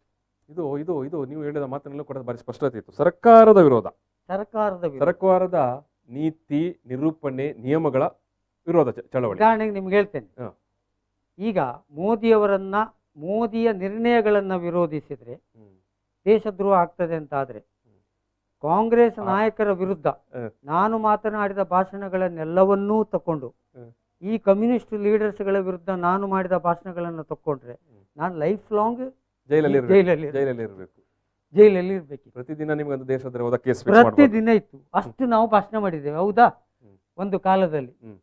ಹಾಗಿದ್ದ ಮೇಲೆ ಈಗ ನೀವು ಕೇವಲ ಈ ಸರ್ಕಾರ ಬಂದ ಮೇಲೆ ಈ ರೀತಿಯ ವರ್ತನೆಗಳೇನಿದೆ, ಯಾಕೆ ಈ ವರ್ತನೆ ತೋರಿಸ್ತಾ ಇದ್ದಾರೆ? ಅದು ಒಂದು ಪ್ರಶ್ನೆ ನನಗೆ ಕಾಡ್ತಾ. ನಿಮ್ಮ ತಪ್ಪುಗಳನ್ನು ಮುಚ್ಚಿ ಇಡ್ಲಿಕ್ಕೆ ಅಥವಾ ನಿಮ್ಮ ತಪ್ಪುಗಳನ್ನು ಯಾರು ಪ್ರಶ್ನೆ ಮಾಡಬಾರದು, ಅಥವಾ ನಿಮ್ಮ ಜನ ವಿರೋಧಿ ನೀತಿಗಳನ್ನು ಯಾರು ಪ್ರಶ್ನೆ ಮಾಡಬಾರದು ಅನ್ನೋ ಕಾರಣಕ್ಕಾಗಿ ಬಂಧಿಸ್ತೀರಿ, ಹೋರಾಟಗಾರರನ್ನು ಬಂಧಿಸ್ತೀರಿ. ಹಾಗಿದ್ರೆ ನಂದು ಒಂದು ಕ್ಲಾರಿಫಿಕೇಶನ್ ಇದೆ. ಈ 700 ಚಿಲ್ಲರೆ ಕೇಸುಗಳಲ್ಲಿ 100% ಎಲ್ಲವೂ ಸರಿ ಇದೆ, ಯಾರೂ ತಪ್ಪೇ ಮಾಡಲಿಲ್ಲ. ಇರ್ಬೋದು 1, 2, 3, 5, 10 ಇರ್ಬೋದು. ಆದರೆ ಅದ್ರ ಒಳಗೆ ಇವರನ್ನು ಫಿಕ್ಸ್ ಮಾಡೋದಿದೆಯಲ್ಲ, ಜನಸಾಮಾನ್ಯರನ್ನು ಫಿಕ್ಸ್ ಮಾಡೋದು, ಇದು ಅತಿರೇಕಕ್ಕೆ ಹೋಗಿದೆ. ಯಾಕೆಂದರೆ ಅದರ ನಿಮಗೆ ಪ್ರತಿಫಲನ ಫೇಸ್ಬುಕ್ಕಲ್ಲಿ ಕಾಣ್ತದೆ. ನೀವು ಮಾತಾಡಿದ ಕೂಡ ದೇಶದ್ರೋಹ ಹೇಳ್ತಾರೆ. ನೀವು ಫೇಸ್ಬುಕ್ಕಲ್ಲಿ ಬರೆದ್ರೆ ದೇಶದ್ರೋಹಿಗಳು MJ ಹೆಗ್ಡೆಯವರು ಮಾತ್ರ ಅಲ್ಲ, ಇದು ಅಶ್ರಫ್ ಅವರು ಕೂಡ ಅಲ್ಲ. ಒಂದು ವೇಳೆ ಬಿಜೆಪಿಯ ಹಿರಿಯ ಕಾರ್ಯಕರ್ತನೇ ಈ ಸಂದರ್ಭದ ಸರ್ಕಾರದ ಯಾವುದಾದ್ರೂ ನಿಲುವುಗಳ ಬಗ್ಗೆ, ಈಗ CD ಬಂತು ಉದಾಹರಣೆಗೆ, ಅಸಹ್ಯ ಆಗುತ್ತೆ ಅವರಿಗೆ, ಹಿರಿಯ ಸಂಘ ಪರಿವಾರದ ನಾಯಕರುಗಳಿಗೆ, ಅಥವಾ ಕೇಂದ್ರ ಸರ್ಕಾರದ ಏನು ಖಾಸಗೀಕರಣ ಪಾಲಿಸಿ ಬಗ್ಗೆ ಬಿಜೆಪಿಯ ಎಷ್ಟೋ ಹಿರಿಯ ನಾಯಕರುಗಳಿಗೆ ಸಹಿಸಿಕೊಳ್ಳಿಕ್ಕೆ ಆಗೋದಿಲ್ಲ. ಏನೋ ಕೆಲವರು ಫೇಸ್ಬುಕ್ ಬಳಸೋರು ಬರೆದು ಬಿಡ್ತಾರೆ ಒಂದು ಲೈನ್, ಇದಕ್ಕೆ ನನ್ನ ಒಲವಿಲ್ಲ, ನನ್ನ ಸಹಮತ ಇಲ್ಲ ಅಂತ. ತಕ್ಷಣ ನೀವು ಹೇಳಿದಾಗೆ ಕೆಳಗೆ ಬರುವ ಫಸ್ಟ್ ಕಮೆಂಟ್ ದೇಶದ್ರೋಹಿ. ಅದನ್ನು ಬರೆಯುವವನು ಅದೇ ಬಿಜೆಪಿ ಕಾರ್ಯಕರ್ತ. ಈಗ ನೋಡಿ, ನಿಮ್ಮ ತುಳು ಯಾರೋ ಒಬ್ರು ನಟ ಹೌದು ಮಂಗಳೂರಿನಲ್ಲಿ ಬರೆದಾಗ ಹಾಗೆ ಆದದ್ದಲ್ಲ, ಹೌದು ಈ ಪೆಟ್ರೋಲ್ ಬೆಲೆ ಏರಿಕೆಯನ್ನ ಬರೆದದ್ದು, ಹೌದು ದಗ ಅಂತ ಅಷ್ಟೇ ಬರೆದದ್ದು. ಪೆಟ್ರೋಲ್ ದಗ ಅಂತ ಹೇಳಿದಕ್ಕೆ ಇಡೀ ದೇಶದ್ರೋಹಿ ಕೆಟ್ಟದಾಗಿ ಬೈದು. ಸೊ ಈ ಒಂದು ಮಾನಸಿಕ ಸ್ಥಿತಿ ನನಗೆ ಅನಿಸ್ತದೆ ಫೇಸ್ಬುಕ್ ಅಲ್ಲಿ ಇರುವವರಿಗೆ ಮಾತ್ರ ಅಲ್ಲ, ಸರ್ಕಾರಕ್ಕೂ ಈ ಮಾನಸಿಕ ಸ್ಥಿತಿ ಇದೆ. ಈ ಸರ್ಕಾರದ ಮನಸ್ಥಿತಿಯೇ ಫೇಸ್ಬುಕ್ ಅಲ್ಲಿ ರಿಫ್ಲೆಕ್ಷನ್ ಆಗ್ತಾ ಇದೆ. ಇದನ್ನ ಅವರು ತಿದ್ದುಪಡಿ ಮಾಡಿಕೊಳ್ಳೋದು ಅವರ ಆರೋಗ್ಯಕ್ಕೆ ಒಳ್ಳೇದು. ಅಶ್ರಫ್ ಅವರೇ ನೋಡಿ, ಹಿಟ್ಲರ್ ಕಾಲದಲ್ಲಿ ಹಿಟ್ಲರ್ ಪಕ್ಷವನ್ನ ಹೊಗಳುವವರು ಆಗಿನ ಕಾಲದ ದೇಶಭಕ್ತರಾಗಿದ್ರು. ಯಾರು ಹಿಟ್ಲರ್ನ ತೆಗಳ್ತಾ ಇದ್ರು, ಹಿಟ್ಲರ್ ಪಕ್ಷವನ್ನ ತೆಗಳ್ತಾ ಇದ್ರು, ಅವರು ಆಗಿನ ದೇಶದ್ರೋಹಿಗಳಾಗಿದ್ರು. ಅದರ ಪ್ರತಿರೂಪದ ಸರ್ಕಾರ ಈಗಿರುವಂಥದ್ದು. ಯಾರು ಮೋದಿಜಿಯನ್ನ ಹೊಗಳ್ತಾರೆ, ಬಿಜೆಪಿಯನ್ನ ಸಮರ್ಥನೆ ಮಾಡ್ತಾರೆ, ಅವರು ದೇಶ ಪ್ರೇಮಿಗಳು. ಇಷ್ಟೇ ಇವರ ದೇಶಭಕ್ತಿಯ ಡೆಫಿನೇಷನ್ ಇಷ್ಟೇ. ಯಾರು ಬಿಜೆಪಿಯನ್ನ ಸಮರ್ಥಿಸ್ತಾರೆ ಅವರು ನಿಜವಾದ ದೇಶಭಕ್ತರು, ಅವರೇ ನಿಜವಾದ ಹಿಂದೂಗಳು. ಈ ರೀತಿಯ ಒಂದು ವ್ಯಾಖ್ಯಾನವನ್ನು ಇವರು ಕೊಡ್ತಾರೆ. ಬಿಜೆಪಿಯನ್ನ ವಿರೋಧಿಸುವುದಕ್ಕೂ ದೇಶವನ್ನ ಸಮರ್ಥಿಸುವುದಕ್ಕೂ ದೇಶವನ್ನ ವಿರೋಧಿಸುವುದಕ್ಕೂ ವ್ಯತ್ಯಾಸಗಳು ಬಹಳಷ್ಟಿದೆ. ಬಿಜೆಪಿಯನ್ನ ವಿರೋಧಿಸಿದ ತಕ್ಷಣ ಭಿನ್ನಾಭಿಪ್ರಾಯ ಅನ್ನುವುದು ದೇಶದ್ರೋಹ ಅಲ್ಲ ಅಲ್ಲ ಅಂತ ಕಳೆದ ವರ್ಷ LK ಅಡ್ವಾಣಿ ಅವರು ಬಹಿರಂಗವಾಗಿ ಹೇಳಿದ್ರು. ನೋಡಿ, LK ಅಡ್ವಾಣಿ ಅವರು ಹೇಳಿದ ಮಾತು ಭಿನ್ನಾಭಿಪ್ರಾಯ ಎನ್ನುವುದು ದೇಶದ್ರೋಹ ಅಲ್ಲ ಅಂತ. ಈಗ ನೋಡಿ, ಖಾಸಗೀಕರಣವನ್ನು ನೀವು ವಿರೋಧಿಸಬಾರ್ದು. ಇದು ಏನು ಇದು ಪೆಟ್ರೋಲ್ ಬೆಲೆ ವಿರೋಧಿಸಬಾರ್ದು, ರೈತರ ಕಾಯ್ದೆಯನ್ನು ವಿರೋಧಿಸಬಾರ್ದು. ಅವರೆಲ್ಲ ರಾಷ್ಟ್ರಪ್ರೇಮಿಗಳಾಗ್ತಾರೆ. ಸರ್ಕಾರವನ್ನ ಸಮರ್ಥಿಸ್ತಾ ಕಣ್ಣು ಮುಚ್ಚಿಕೊಂಡು ಸಮರ್ಥಿಸ್ತಾ ಹೋದ್ರೆ ಒಂದು ದೇಶ ಪ್ರೇಮಿ. ಇಲ್ಲಿ ಒಂದು ಹೇಳ್ತೇನೆ, ಭಾರತಕ್ಕೆ ವಿದೇಶಾಂಗ ನೀತಿ ಅನ್ನೋದು ಒಂದು ಸ್ಪಷ್ಟವಾದ ಒಂದು ನೀತಿ ಇದೆ. ಏನ್ ಎರಡನೇ ಮಹಾಯುದ್ಧ ನಡೀತು, ಜಗತ್ತು 2 ಶಕ್ತಿ ಕೇಂದ್ರಗಳಾಗಿ ವಿಂಗಡಣೆ ಆಗುತ್ತೆ. ಒಂದು ಅಮೆರಿಕದ ಪರವಾಗಿ ನಿಂತ್ರೆ, ಇನ್ನೊಂದು ಆಗಿನ ಸೋವಿಯತ್ ರಷ್ಯಾ ಏನು USSR ಇತ್ತು ಅದರ ಪರವಾಗಿ ನಿಲ್ಲುತ್ತೆ. ಆಗ ಜವಾಹರ್ಲಾಲ್ ನೆಹರು ಅಲಿಪ್ತ ನೀತಿಯನ್ನ ತರ್ತಾರೆ, ಅವರಿಗೂ ಇಲ್ಲ ಇವರಿಗೂ ಇಲ್ಲ ಅಂತ. ಘಾನಾ, ಬಾಂಗ್ಲಾದೇಶ ಮತ್ತೆ ಕೆಲವು ದೇಶಗಳು ಬೆಂಬಲ ಕೊಡುತ್ತೆ, ಇಂಡೋನೇಷ್ಯಾದವರೆಲ್ಲ ಬಂದು ನಮ್ಮ ಜೊತೆ ಸೇರ್ಕೊಳ್ತಾರೆ. ಪರ್ಯಾಯನೇ ಇಲ್ದಿದ್ದಾಗ ಭಾರತ ಅವರಿಗೆ ಪರ್ಯಾಯದ ಒಂದು ವ್ಯವಸ್ಥೆಯನ್ನು ತೋರಿಸ್ಕೊಡುತ್ತೆ. ಈ ರೀತಿಯ ಒಂದು ನೀತಿಗಳನ್ನ ತರ್ತದೆ. ಆವಾಗ ಅವರು ಮಾತ್ರ ಅವರನ್ನು ವಿಶ್ವಗುರು ಅಂತ ಹೇಳಿಕೊಳ್ಳಿಲ್ಲ, ವಿಶ್ವಗುರು ಹೇಳಿಲ್ಲ. ಆ ಸಿದ್ಧಾಂತವನ್ನ ಇಡೀ ಜಗತ್ತು ಹೊಗಳ್ತು ಆಗ. ಅದರಿಂದ ಭಾರತಕ್ಕೆ ಎಷ್ಟು ಅನುಕೂಲ ಆಯಿತು. ಅಮೆರಿಕದಿಂದ ಭಾರತ ಆರ್ಥಿಕ ನೆರವನ್ನ ಪಡೆದರೆ ರಷ್ಯಾದಿಂದ ಭದ್ರತಾ ನೆರವನ್ನ ಪಡೆಯಿತು. ಎರಡೂ ಕಡೆಯಿಂದ ಭಾರತ ಲಾಭ ಮಾಡ್ಕೊಳ್ತು. ಆಗ ಭಾರತದ ಹಿತವನ್ನ ಬಯಸಿ ಜವಾಹರ್ಲಾಲ್ ನೆಹರು ಆ ರೀತಿಯ ಒಂದು ತೀರ್ಮಾನ ತಗೊಂಡ್ರು. ಆ ನಂತರ ನೋಡಿ, ಚೀನಾದ ಜೊತೆ ಭಾರತ ಸ್ವತಂತ್ರವಾಗಬೇಕಾದ್ರೆ ಅದೇ ಸಮಯದಲ್ಲಿ ಹೆಚ್ಚು ಕಡಿಮೆ ಚೀನಾವು ಸ್ವತಂತ್ರವಾಗುತ್ತೆ. ಆ ಸಮಯದಲ್ಲಿ ಚೀನಾದ ಜೊತೆ ಒಂದು ಪಂಚಶೀಲ ತತ್ವಗಳು ಅನ್ನೋ ರೀತಿಯ ಒಂದು ಒಪ್ಪಂದವನ್ನ ಮಾಡ್ಕೊಳ್ತಾರೆ. ಯಾಕಂದ್ರೆ 2 ದೇಶಗಳ ನಡುವೆ ಸೌಹಾರ್ದತೆ ಬೇಕು ಅಂತ. ಆ ರೀತಿ ಒಪ್ಪಂದ ಮಾಡ್ತಾರೆ. ಏಟಿಗೆ ಎದಿರೇಟು ಎನ್ನುವ ಒಂದು ಒಪ್ಪಂದವನ್ನ, ಒಂದು ನಿಲುವನ್ನ ಇಂದಿರಾ ಗಾಂಧಿ ತಗೊಳ್ತಾರೆ. ಯಾವತ್ತು ಪಾಕಿಸ್ತಾನ ನಮ್ಮ ವಿರುದ್ಧ ಬಾಂಗ್ಲಾವನ್ನ ವಿಭಜನೆ ಮಾಡುವಂತ ಒಂದು ತೀರ್ಮಾನಕ್ಕೆ ಇಂದಿರಾ ಗಾಂಧಿ ಮುಂದಾಗ್ತಾರೆ. ಆ ರೀತಿಯ ಒಂದು ವಿದೇಶಾಂಗ ನೀತಿಗಳನ್ನ ಪಾಲಿಸಿಕೊಂಡು ಬಂದಂತ ದೇಶ ಈ ಮಟ್ಟಕ್ಕೆ ಮೋದಿಜಿ ಏಕಾಏಕಿ ಎಲ್ಲಾ ಪ್ರೋಟೋಕಾಲ್ ಅನ್ನ ಉಲ್ಲಂಘಿಸಿ ರಾತ್ರೋರಾತ್ರಿ ನವಾಜ್ ಶರೀಫ್ನ ಭೇಟಿ ಮಾಡ್ಲಿಕ್ಕೆ ಹೋಗುವಂತದ್ದು, ಅಲ್ಲಿ ಹೋಗಿ ಎಲ್ಲ ಒಂದು ನಿಯಮಗಳನ್ನ, ಒಂದು ಘನತೆ ಗೌರವಗಳನ್ನ ಬದಿಗಿಟ್ಟು ಒಂದು ಟ್ರಂಪ್ ಸರ್ಕಾರಕ್ಕೆ ಮತ ಕೇಳುವಂಥದ್ದು. ಇವತ್ತು ಜೋ ಬೈಡೆನ್ ಭಾರತದ ಸರ್ಕಾರದ ಪರವಾಗಿ ಯಾವುದಾದ್ರೂ ಒಂದು ತೀರ್ಮಾನಕ್ಕೆ ಬರ್ಲಿಕ್ಕೆ ಸಾಧ್ಯ ಇದೆಯಾ ಈ ಮೋದಿಯನ್ನ ನಂಬಿಕೊಂಡು? ರಾಷ್ಟ್ರದ ಹಿತಕ್ಕೆ ಇವರ ಒಂದು ವರ್ತನೆಯಿಂದ ಧಕ್ಕೆ ಬರುವಂತ ಸಾಧ್ಯತೆಗಳಿಲ್ವಾ? ಈಗ ಮೊನ್ನೆ ಏನ್ ಚರ್ಚೆ ನಡೆದಿದೆ, ಅಲ್ಲೂ ಬ್ರಿಟನ್ ನಲ್ಲಿ 2 ಇದೆ ಸಂಸತ್ತು, ಮೇಲ್ಮನೆ ಇದೆ. ಏನು ಹೌಸ್ ಆಫ್ ಕಾಮನ್ಸ್ ಕೆಳಮನೆ ಆದ್ರೆ ಹೌಸ್ ಆಫ್ ಲಾರ್ಡ್ಸ್ ಮೇಲ್ಮನೆ. ಈ ಮೇಲ್ಮನೆಯಲ್ಲಿ ಒಂದು ಸದಸ್ಯ, ಅವರು ಹೆಸರೇನಂದ್ರೆ ಲಾರ್ಡ್ ರಿಚರ್ಡ್ ಹ್ಯಾರಿಸ್, ಇವರೊಂದು ಪ್ರಸ್ತಾವನೆಯನ್ನ ಇಡ್ತಾರೆ, ಭಾರತದ ಸ್ವಾತಂತ್ರ್ಯದ ಮೇಲಿನ ನಿರ್ಬಂಧಗಳು. ಚರ್ಚೆ ಎಲ್ಲರೂ ಮಾಡ್ತಾರೆ. ಅಲ್ಲಿ ಉತ್ತರ ಕೊಡುವಂತದ್ದು ಬಹಳ, ನೀವು ಅದು ಓದಿ ಹೇಳಿದ್ರಿ, ಯಾರು ಜಿಗ್ ಗೋಲ್ಡ್ ಸ್ಮಿತ್ ಉತ್ತರ ಕೊಡ್ತಾರೆ, ವಿದೇಶ ಸಚಿವ. ಭಾರತದ ಮತ್ತು ನಮ್ಮ ಬಾಂಧವ್ಯ ಚೆನ್ನಾಗಿದೆ, ಭಾರತ ಚಾಲ್ತಿಯಲ್ಲಿರುವ ಮಾತುಕತೆಯ ಭಾಗವಾಗಿ ಎಲ್ಲಾ ವಿಷಯಗಳನ್ನು ಭಾರತ ಜೊತೆ ಪ್ರಸ್ತಾಪಿಸಲು ನಾವು ಸಿದ್ಧರಿದ್ದೇವೆ, ಭಾರತವು ಅದಕ್ಕೆ ನಮಗೆ ಅವಕಾಶ ನೀಡುತ್ತೆ ಅನ್ನೋ ರೀತಿಯ ಒಂದು ಬಾಂಧವ್ಯದ ಮಾತುಗಳನ್ನ ಆಡ್ತಾರೆ. ಅಂದ್ರೆ ಚರ್ಚೆ ಮಾಡಿದ್ದೇ ತಪ್ಪು ಅಂತಲ್ಲ, ತಪ್ಪು ಅನ್ನೋ ರೀತಿಯಲ್ಲಿ ಒಂದು ಸಾಂಕೇತಿಕವಾದ ವಿರೋಧವನ್ನ ನಿನ್ನೆ ಓಂ ಬಿರ್ಲಾ ವ್ಯಕ್ತಪಡಿಸಿದ್ದಾರೆ. ಒಂದು ಜಂಟಿ ಒಂದು ಸಂಸತ್ ಅಧಿವೇಶನವನ್ನು ಉದ್ಘಾಟಿಸಿ ಮಾತನಾಡುವಾಗ ಹೇಳಿದ್ದಾರೆ, ಏನು ಭಾರತದ ಪಾರ್ಲಿಮೆಂಟ್ ನಲ್ಲಿ ತೆಗೆದುಕೊಂಡ ಎಲ್ಲಾ ಚುನಾಯಿತ ಸದಸ್ಯರುಗಳು ತೆಗೆದುಕೊಂಡ ನಿರ್ಣಯಗಳನ್ನ ಇನ್ನೊಂದು ದೇಶದ ಸಂಸತ್ನಲ್ಲಿ ಚರ್ಚೆ ಮಾಡೋದು ಸರಿಯಲ್ಲ ಅಂತ. ಆದ್ರೆ ಚುನಾಯಿತ ಸರ್ಕಾರಗಳು ತೆಗೆದುಕೊಂಡ ನಿರ್ಧಾರಗಳು ಅಂತ ಎಲ್ಲವನ್ನೂ ಹೇಳಲಿಕ್ಕೆ ಆಗೋದಿಲ್ಲ. ಏಕಾಏಕಿ ಸುಗ್ರೀವಾಜ್ಞೆಯ ಮೂಲಕ ತಂದ ನಿರ್ಧಾರಗಳು ಬೇಕಾದಷ್ಟಿದೆ. ಇಲ್ಲಿ ರೈತ ಕಾಯ್ದೆಗಳಿರ್ಬೋದು, ರೈತ ವಿರೋಧಿ ಕಾಯ್ದೆಗಳೇನಿದೆ, ಕೃಷಿ ಕಾಯ್ದೆಗಳು, ಇದು ಸುಗ್ರೀವಾಜ್ಞೆಯ ಮೂಲಕ ತಂದದ್ದು. ನೀವು ಯಾರ ಹತ್ರನೂ ಚರ್ಚೆ ಮಾಡಲಿಲ್ಲ. ಇಲ್ಲಿ ಹಲವು ಕಾಯ್ದೆಗಳನ್ನ ನೀವು ಏಕಾಏಕಿ ತರ್ತೀರಿ. ಅಲ್ಲಿ ಚರ್ಚೆ ನಡೆದಿದ್ದೇನು? ಪತ್ರಕರ್ತರ ಮೇಲಿನ ಹಕ್ಕುಗಳ ನಿರ್ಬಂಧಗಳು, ಅಲ್ಪಸಂಖ್ಯಾತರ ಮೇಲಿನ ಹಕ್ಕುಗಳ ನಿರ್ಬಂಧಗಳು, ದಲಿತರ ಹಕ್ಕುಗಳ ಮೇಲಿನ ನಿರ್ಬಂಧಗಳು, ವಿದ್ಯಾರ್ಥಿಗಳ ಹಕ್ಕುಗಳ ಮೇಲಿನ ನಿರ್ಬಂಧಗಳು, ಕಾಶ್ಮೀರದ ಜನತೆಯ ಹಕ್ಕುಗಳ ಮೇಲಿನ ನಿರ್ಬಂಧಗಳು, ಇವುಗಳ ಬಗ್ಗೆ ಮುಕ್ತ, ಅಮ್ನೆಸ್ಟಿ ಇಂಟರ್ನ್ಯಾಷನಲ್ ಮೇಲಿನ ಹಕ್ಕುಗಳ ನಿರ್ಬಂಧಗಳು, ಸಾಮಾಜಿಕ ಸಂಸ್ಥೆಗಳ ಮೇಲಿನ ನಿರ್ಬಂಧಗಳು. ಎಷ್ಟು ಜನರನ್ನ ನೀವು ನಿಮ್ಮ ಒಂದು ಆಡಳಿತವನ್ನು ವಿರೋಧಿಸಿದ್ರಿ ಅನ್ನೋ ಕಾರಣಕ್ಕೆ ಒಳಗಾಕಿದ್ರಿ. ಪಟ್ಟಿ ಬೇಕಾದಷ್ಟಿದೆ.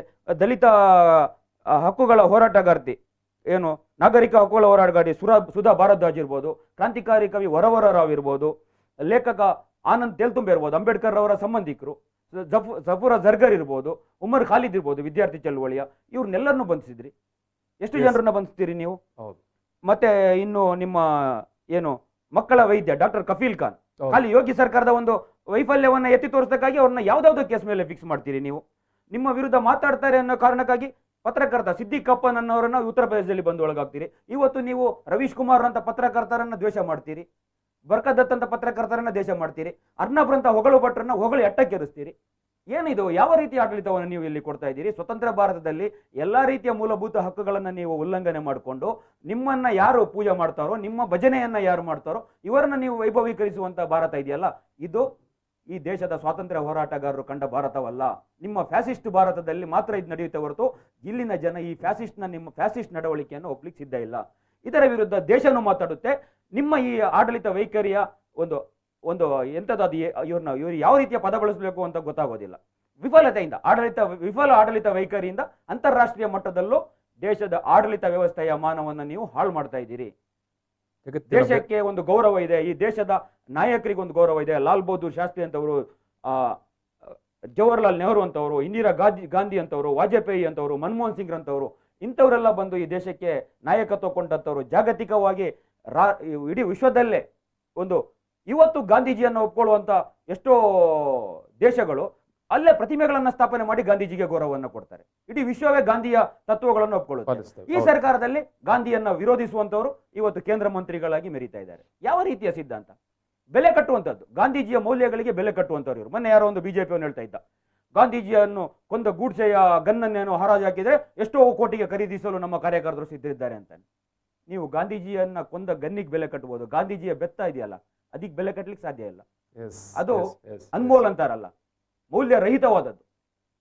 ನೀವು ಗಾಂಧೀಜಿಯ ಸಿದ್ಧಾಂತವನ್ನ ನೀವು ತಿರಸ್ಕರಿಸಬಹುದು, ಆದ್ರೆ ಇಡೀ ಜಗತ್ತು ಒಪ್ಕೊಳ್ತಾ ಇದೆ. ಆ ಭಾರತ ಇದು. ನಿಮ್ಮ ಕಲ್ಪನೆಯ ಭಾರತ ಇದೆಯಲ್ಲ, ಈ ಭಾರತದಿಂದ ಭಾರತದ ವರ್ಚಸ್ಸಿಗೆ ನಷ್ಟ ಆಗ್ತಾ ಇದೆ. ಇದನ್ನ ಅರ್ಥ ಮಾಡ್ಕೊಳ್ಬೇಕಾಗಿದೆ. ಭಾರತದ ವರ್ಚಸ್ಸಿಗೆ ನಷ್ಟ ಆಗ್ತಾ ಇದೆ ಅಂತ ನೀವು ಹೇಳೋದು. ಸೊ ಆ ಕಾರಣದಿಂದಾಗಿ ಇವತ್ತು ಜಗತ್ತು ಭಾರತದ ಬಗ್ಗೆ ಮಾತಾಡುತ್ತೆ. ಈ ಅಮ್ನೆಸ್ಟಿ ಇಂಟರ್ನ್ಯಾಷನಲ್ ನೀವು ಅಥವಾ ವಿದೇಶಿ ಇದು ಅಂತೇಳಿ ನೀವು ಹೇಳ್ತೀರಿ, ಅದಕ್ಕೆ ನಿರ್ಬಂಧ ಹೇಳ್ತೀರಿ. ನಾನು ಕೇಳಿದು, ವಿದೇಶಗಳಲ್ಲಿ ನಮ್ಮ ದೇಶದವರು ಈ ರೀತಿಯ ಸಂಸ್ಥೆಗಳು ಇದೆಯಾ ಇಲ್ವೋ? ಬೇಕಾದಷ್ಟಿದೆ. ಹಾಗಿದ್ರೆ ಆ ದೇಶಕ್ಕೆ ಅದು ವಿದೇಶಿ ಅಲ್ಲ. ಅವರನ್ನೆಲ್ಲ ನಿರ್ಬಂಧ ಮಾಡಿದ್ರೆ ಖಾಲ್ಸಾ ಈಡ್ ಅನ್ನುವಂತ ಸಂಸ್ಥೆ ಏನು ಸಿಖ್ ಸಮುದಾಯದವರು ನಡೆಸ್ತಾ ಇರುವಂತ ಸಂಸ್ಥೆ ಜಗತ್ತಿನ ಬೇರೆ ಬೇರೆ ಭಾಗಗಳಲ್ಲಿ ಯಾವುದೇ ರೀತಿಯ ತೊಂದರೆಗಳಾದಾಗ, ನೆರೆ ಬರ ಆದಾಗ, ಪ್ರಕೃತಿ ವಿಕೋಪ ಆದಾಗ ಸೇವೆಗೆ ಹೋಗಿ ನಿಲ್ತಾರೆ. ಶಾಖೆಗಳು ಇದಾವೆ. ನಮ್ಮ ಜನರಿಗೆ ಗೊತ್ತಿರುವುದನ್ನು ಹೇಳ್ತೇನೆ ನಾನು. ಚಕ್ರವರ್ತಿ ಸೂಲಿಬೆಲೆ ಅವ್ರದ್ದು ವಿದೇಶದಲ್ಲಿ ಸಂಘಟನೆಗಳಿಲ್ವಾ? ಕಾರ್ಯಕ್ರಮಗಳನ್ನು ಮಾಡೋದಿಲ್ವಾ? ಅವ್ರಿಗೆ ಅದು ವಿದೇಶಿ ಆಗುದಿಲ್ವಾ? ಅವರನ್ನು ಬ್ಯಾನ್ ಮಾಡ್ಲಿಕ್ಕೆ ಶುರು ಮಾಡಿದ್ರೆ ಎಷ್ಟೋ ಯೋಗಾಸನ ಗುರುಗಳಂತೆ, ಆಧ್ಯಾತ್ಮಿಕ ಗುರುಗಳಂತೆ ಅವರದ್ದೆಲ್ಲ ಕೇಂದ್ರಗಳಿಲ್ವಾ? ಸಾವಿರಾರು ಉಂಟು. ಹಾಗೆ ಇವರು ನಮ್ಮ ದೇಶದವರಲ್ಲಪ್ಪ, ಈ ಸಂಘಟನೆಗಳಿಗೆಲ್ಲ ನಾವು ಬಿಡುದಿಲ್ಲ ಹೇಳಿದ್ರೆ ಜಗತ್ತಿನ ಅನೇಕ ದೇಶಗಳಲ್ಲಿ ನಮ್ಮ ಸಂಘ ಸಂಸ್ಥೆಗಳು ಮುಚ್ಚಿಕೊಂಡು ಬರಬೇಕಲ್ಲ.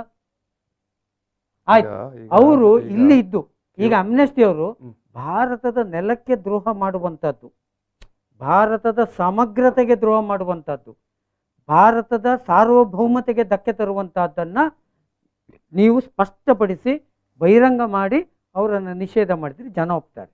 ಇದು ಸುಮ್ಮನೆ ಅಲ್ಲ. ಅದು ಅಮ್ನೆಸ್ಟಿ ಇಂಟರ್ನ್ಯಾಷನಲ್ ಭಾರತದ ಸಾರ್ವಭೌಮತೆಗೆ ಧಕ್ಕೆ ತರುವಂತ ಕೆಲಸ ಮಾಡಲಿಲ್ಲ, ಆದ್ರೆ ಮೋದಿ ಸರ್ಕಾರದ ಸಾರ್ವಭೌಮತ್ವ ಇದು ಅಲ್ಲ. ಅದೇ ಹೇಳಿದ್ವಿ, ಅದನ್ನ ಮಾನವ ಹಕ್ಕುಗಳ ಉಲ್ಲಂಘನೆಯ ಬಗ್ಗೆ ಅದು ಹೇಳ್ತು, ಈ ರೀತಿ ಇಲ್ಲಿ ಹಕ್ಕುಗಳ ಉಲ್ಲಂಘನೆ ಆಗ್ತಾ ಇದೆ ಅಂತ. ಅಷ್ಟೇ ಸಾಕು. ಈಗ ಸಮಸ್ಯೆ ಏನಂದ್ರೆ, ನೀವು ಮ್ಯಾನ್ಮಾರ್ ಇರ್ಬೋದು ಅಥವಾ ಇತ್ತೀಚೆಗೆ ಅಮೆರಿಕದಲ್ಲಿ ಗಲಾಟೆಯಾಗಿ ಸೆನೆಟ್ಗೆ ನುಗ್ಗಿದ್ರಲ್ಲ, ಈ ಎಲ್ಲ ಸಂದರ್ಭಗಳಲ್ಲಿ ನಮ್ಮ ದೇಶದಲ್ಲಿ ಎಲ್ಲರೂ ಬರೀತಾರೆ, ಮಾನವ ಹಕ್ಕುಗಳ ಉಲ್ಲಂಘನೆ ಬಗ್ಗೆ ಬರೀತಾರೆ.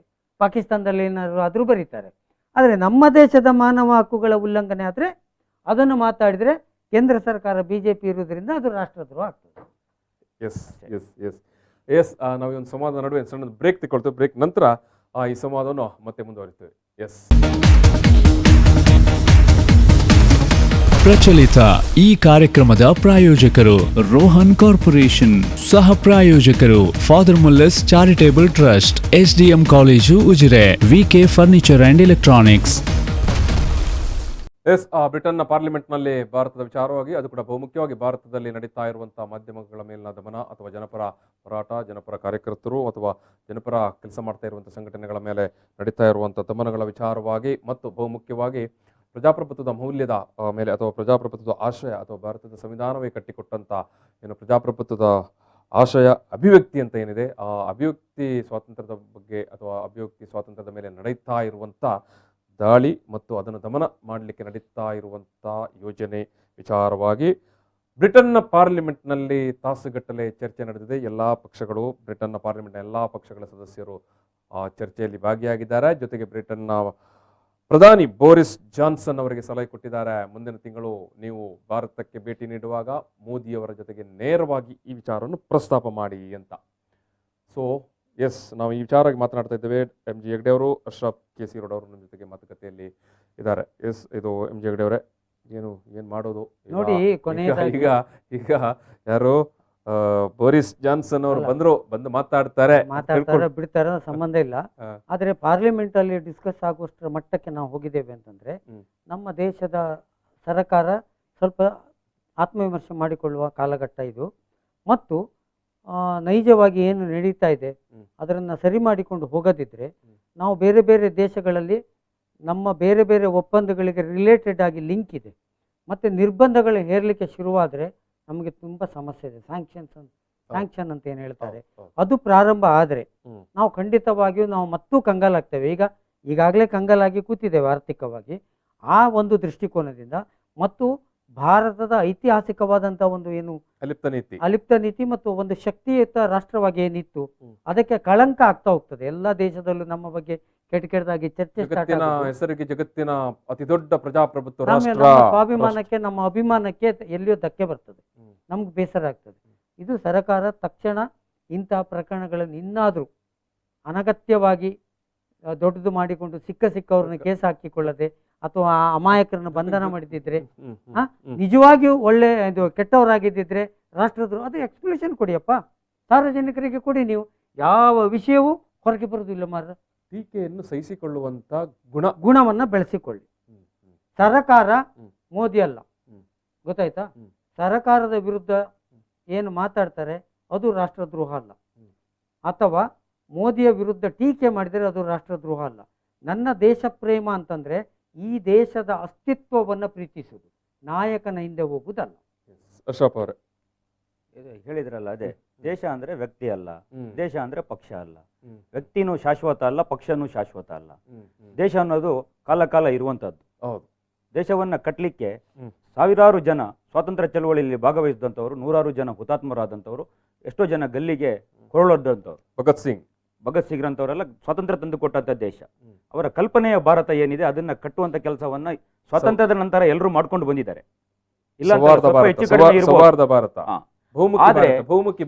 ಆದ್ರೆ ನಿಮ್ಮ ಈ ಆಳ್ವಿಕೆ ಇದೆಯಲ್ಲ, ಇದು ಆಂತರಿಕವಾಗಿ ನೀವು ಎಲ್ಲಾ ರೀತಿಯ ಪ್ರತಿರೋಧಗಳನ್ನ ಹತ್ತಿಕ್ಕುವಂತ ಕೆಲಸವನ್ನ ಮಾಡ್ತಾ ಇದ್ದೀರಿ. ಅದಿದ್ದು ರೈತ ಚಳವಳಿಯಿಂದ ಹಿಡಿದು ಎಲ್ಲಾ ಚಳವಳಿ ಇರ್ಬೋದು, ನೀವು ಅದು ಪೌರತ್ವ ಕಾಯ್ದೆ ವಿರುದ್ಧ ಇರ್ಬೋದು. ಇನ್ನು ನಿಮ್ಮನ್ನ ಯಾರು ವಿರೋಧಿಸ್ತಾರೆ, ಅದು JNU ದೇಶದ್ರೋಹಿ ಅಂತ ವಿದ್ಯಾಲಯ ಅಂತ ಕರೆದಂತವ್ರು ನೀವು. ನಿಮ್ಮದೇ ಕ್ಯಾಬಿನೆಟ್ ನಲ್ಲಿರುವಂತ ಅರ್ಥಶಾಸ್ತ್ರಜ್ಞ ಏನು ನೀವು ಫೈನಾನ್ಸ್ ಮಿನಿಸ್ಟರ್ ಮಾಡ್ಕೊಂಡಿದ್ದೀರಾ, ಅವರು ಸಹ JNU ನಿಂದ ಬಂದಂತವ್ರು. ನಿಮಗೆ ಯಾರು ವಿರೋಧ ವ್ಯಕ್ತಪಡಿಸ್ತಾರೆ ಅವರು ನಿಮಗೆ ದೇಶದ್ರೋಹಿಗಳಾಗಿ ಕಾಣ್ತಾರೆ. ಈ ನಿಲುವು ಸರಿಯಲ್ಲ. ನಮ್ಮ MG ಹೆಗ್ಡೆ ಅವರು ಹೇಳಿದ್ರು, ದೇಶದ್ರೋಹದ ಬಗ್ಗೆ ಅವರು ವ್ಯಾಖ್ಯಾನವನ್ನ ಕೊಟ್ಟರು. ಯಾವುದು ದೇಶದ್ರೋಹ ಆಗಬೇಕು ಅಂತ, ಪಕ್ಷವನ್ನ ವಿರೋಧಿಸುವಂತದ್ದು, ಆಡಳಿತ ನಡೆಸುವ ವ್ಯಕ್ತಿಯನ್ನು ವಿರೋಧಿಸುವಂತದ್ದು ದೇಶದ್ರೋಹ ಆಗೋದಾದ್ರೆ ಎಲ್ಲರೂ ದೇಶದ್ರೋಹಿಗಳೇ ಆಗ್ಬೇಕಾಗ್ತದೆ. ವಿರೋಧ ಪಕ್ಷ ಸಂಪೂರ್ಣ ದೇಶದ್ರೋಹಿಗಳ ಪಕ್ಷವೇ ಆಗ್ಬೇಕಾಗುತ್ತೆ. ಈಗ ಹಾಗೆ ಆಗ್ತಾ ಇದೆ. ಇವರು ಸೋಷಿಯಲ್ ಮೀಡಿಯಾದಲ್ಲಿ ಅದೇ ರೀತಿ ಬರೀತಾರೆ, ಇವರನ್ನ ವಿರೋಧಿಸುವವರನ್ನ ದೇಶದ್ರೋಹಿಗಳು ಅಂತ ಮುಲಾಜಿಲ್ದೆ ಕರೀತಾರೆ. ಆ ಸಮಯದಲ್ಲೇ ಇವರು ಈಗಂತೂ ಸ್ವಲ್ಪ ಕಡಿಮೆ ಮಾಡಿದ್ದಾರೆ, ಪಾಕಿಸ್ತಾನಕ್ಕೆ ಟಿಕೆಟ್ ಕೊಡುವಂತದ್ದವರು ಇವರ ನಾಯಕರು ಹೋಗಿ ಬಂದ ಮೇಲೆ. ಇಲ್ಲಿದ್ರೆ ಡೈರೆಕ್ಟ್ ಟಿಕೆಟ್ ಪ್ರಿಂಟ್ಗಳನ್ನೇ ಆಗ್ತಾ ಇದ್ರು ಸೋಷಿಯಲ್ ಮೀಡಿಯಾದಲ್ಲಿ. ಯಾರಾದ್ರೂ ವಿರೋಧ ಮಾತಾಡಿದ್ರೆ ಹೋಗಿ ಪಾಕಿಸ್ತಾನಕ್ಕೆ. ಈ ರೀತಿ ಅಷ್ಟೊಂದು ಸುಲಭವಾಗಿ ಇವರು ದೇಶ ಪ್ರೇಮವನ್ನ, ದೇಶ ವಿರೋಧಿ ಕೃತ್ಯಗಳನ್ನ ವ್ಯಾಖ್ಯಾನಿಸ್ತಾರೆ. ಇದು ತಪ್ಪು. ಇದು ಈ ರೀತಿ ಆಡಳಿತ ನೀವು ಕೊಡ್ತಾ ಇದ್ದೀರಲ್ಲ, ನಿಮ್ಮ ರೈತರದ, ನಿಮ್ಮ ವಿದ್ಯಾರ್ಥಿಗಳ, ನಿಮ್ಮ ಜನರ ಸಮಸ್ಯೆಗಳನ್ನು ನೀವು ಕೇಳಲಿಕ್ಕೆ ತಯಾರಿಲ್ಲಿದ್ರೆ ಜನ ಸುಮ್ಮನೆ ಬೀದಿಗಿಳಿತಾರ? ಅಂಗನವಾಡಿ ಕಾರ್ಯಕರ್ತರು ಬೀದಿಗಿಳಿದಾರೆ, ಸುಮ್ಮನೆ ಹೇಳಿದಾರ? ಬ್ಯಾಂಕ್ ನೌಕರರು ಅವತ್ತು ನಿಮ್ಮ ಏನು ನೋಟ್ ಬ್ಯಾನ್ ಮಾಡಿ ನೀವು ನಿಷೇಧ ಮಾಡಿದಾಗ, ಡಿಮಾನಿಟೈಸೇಷನ್ ಮಾಡಿದಾಗ, ಇದೇ ಬ್ಯಾಂಕ್ ನೌಕರರು ಹಗಲು ರಾತ್ರಿ ಕೆಲಸ ಮಾಡಿದಾಗ ತಗೊಂಡೋಗಿ ಹೂ ಕೊಟ್ರಿ ಅವರಿಗೆ. ಇದೇ ಬಿಜೆಪಿ ಕಾರ್ಯಕರ್ತರು ಹೇಳಿದ್ರಿ, ನೀವೇ ನಿಜವಾದ ದೇಶಭಕ್ತರು, ಮೋದಿಯ ಸದೃಢ ಭಾರತ ಕಟ್ಟುವಲ್ಲಿ ನೀವು ನೆರವಾದಂತವ್ರು ಅಂತ ಇವರಿಗೆಲ್ಲ ಗುಲಾಬಿ ಕೊಟ್ಟು ಬಂದ್ರಲ್ಲ ಬ್ಯಾಂಕ್ ನೌಕರರಿಗೆ. ಅವರು ದೇಶದ್ರೋಹಿಗಳಾಗಿ ಟೋಟಲ್ ದೇಶ ಮಾರ್ತಾ ಇದ್ದಾರೆ. ದೇಶ ಮಾರುವ ಪ್ರಕ್ರಿಯೆಯಲ್ಲಿ ಬ್ಯಾಂಕ್ಗಳ ಮಾರಾಟವೂ ಆಗ್ತಾ ಇದೆ. ದೇಶದ ಜನತೆ ಇವರ ಈ ಹುಸಿ ಕೇಸುಗಳಿಗೆ ಹೆದರಿ ಸುಮ್ಮನೆ ಕೂತ್ರೆ ದೇಶ ಅಂತಾರಾಷ್ಟ್ರೀಯ ಮಟ್ಟದಲ್ಲೂ ಇವರು ಮಾನವನ್ನ ಹರಾಜಾಕುವಂತ ಕೆಲಸವನ್ನ ಮಾಡ್ತಾರೆ.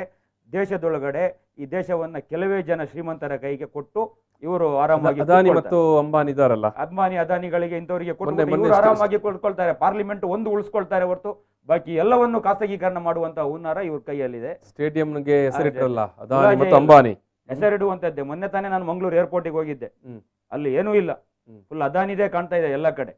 ದೊಡ್ಡ ದೊಡ್ಡ ಬೋರ್ಡ್ಗಳು ಬರ್ಲಿಕ್ಕೆ ಶುರು ಆಯ್ತು. ಕೊಟ್ಟದ್ದು ಕೇವಲ ಗುತ್ತಿಗೆ ತಗೊಂಡವಂತೆ ಮನೆ ಕೊಟ್ಟ ಹಾಗೆ ಆಯ್ತು. ಲೀಸಿಗೆ ಬಂದವನು ಸ್ವಂತ ಬೋರ್ಡ್ ಹಾಕೊಂಡಂಗೆ ಕೂತ್ಕೊಂಡಾಯ್ತು. ಈ ರೀತಿಯ ವ್ಯವಸ್ಥೆ, ಇದನ್ನ ಪ್ರಶ್ನೆ ಮಾಡದೇ ಇದ್ರೆ ಇನ್ನೇನು ಪ್ರಶ್ನೆ ಮಾಡ್ಲಿಕ್ಕಾಗುತ್ತೆ. ಹಾಗಾಗಿ ಇವತ್ತೇನು ಚರ್ಚೆ ನಡೆದಿದೆ, ಇದು ಒಂದು ರೀತಿಯಲ್ಲಿ ಇವರ ವೈಫಲ್ಯ, ಅವರ ವೈಫಲ್ಯ. ಅದನ್ನ ಖಂಡಿಸಲೇಬೇಕಾಗುತ್ತೆ.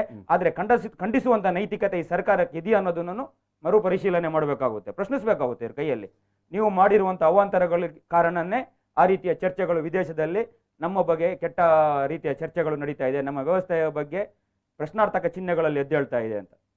ಮತ್ತು ಅದನ್ನು ಪ್ರಶ್ನಿಸುವಂಥ ನೈತಿಕತೆಯನ್ನು ನೀವೇ ಕಳ್ಕೊಂಡಿದ್ದೀರಿ.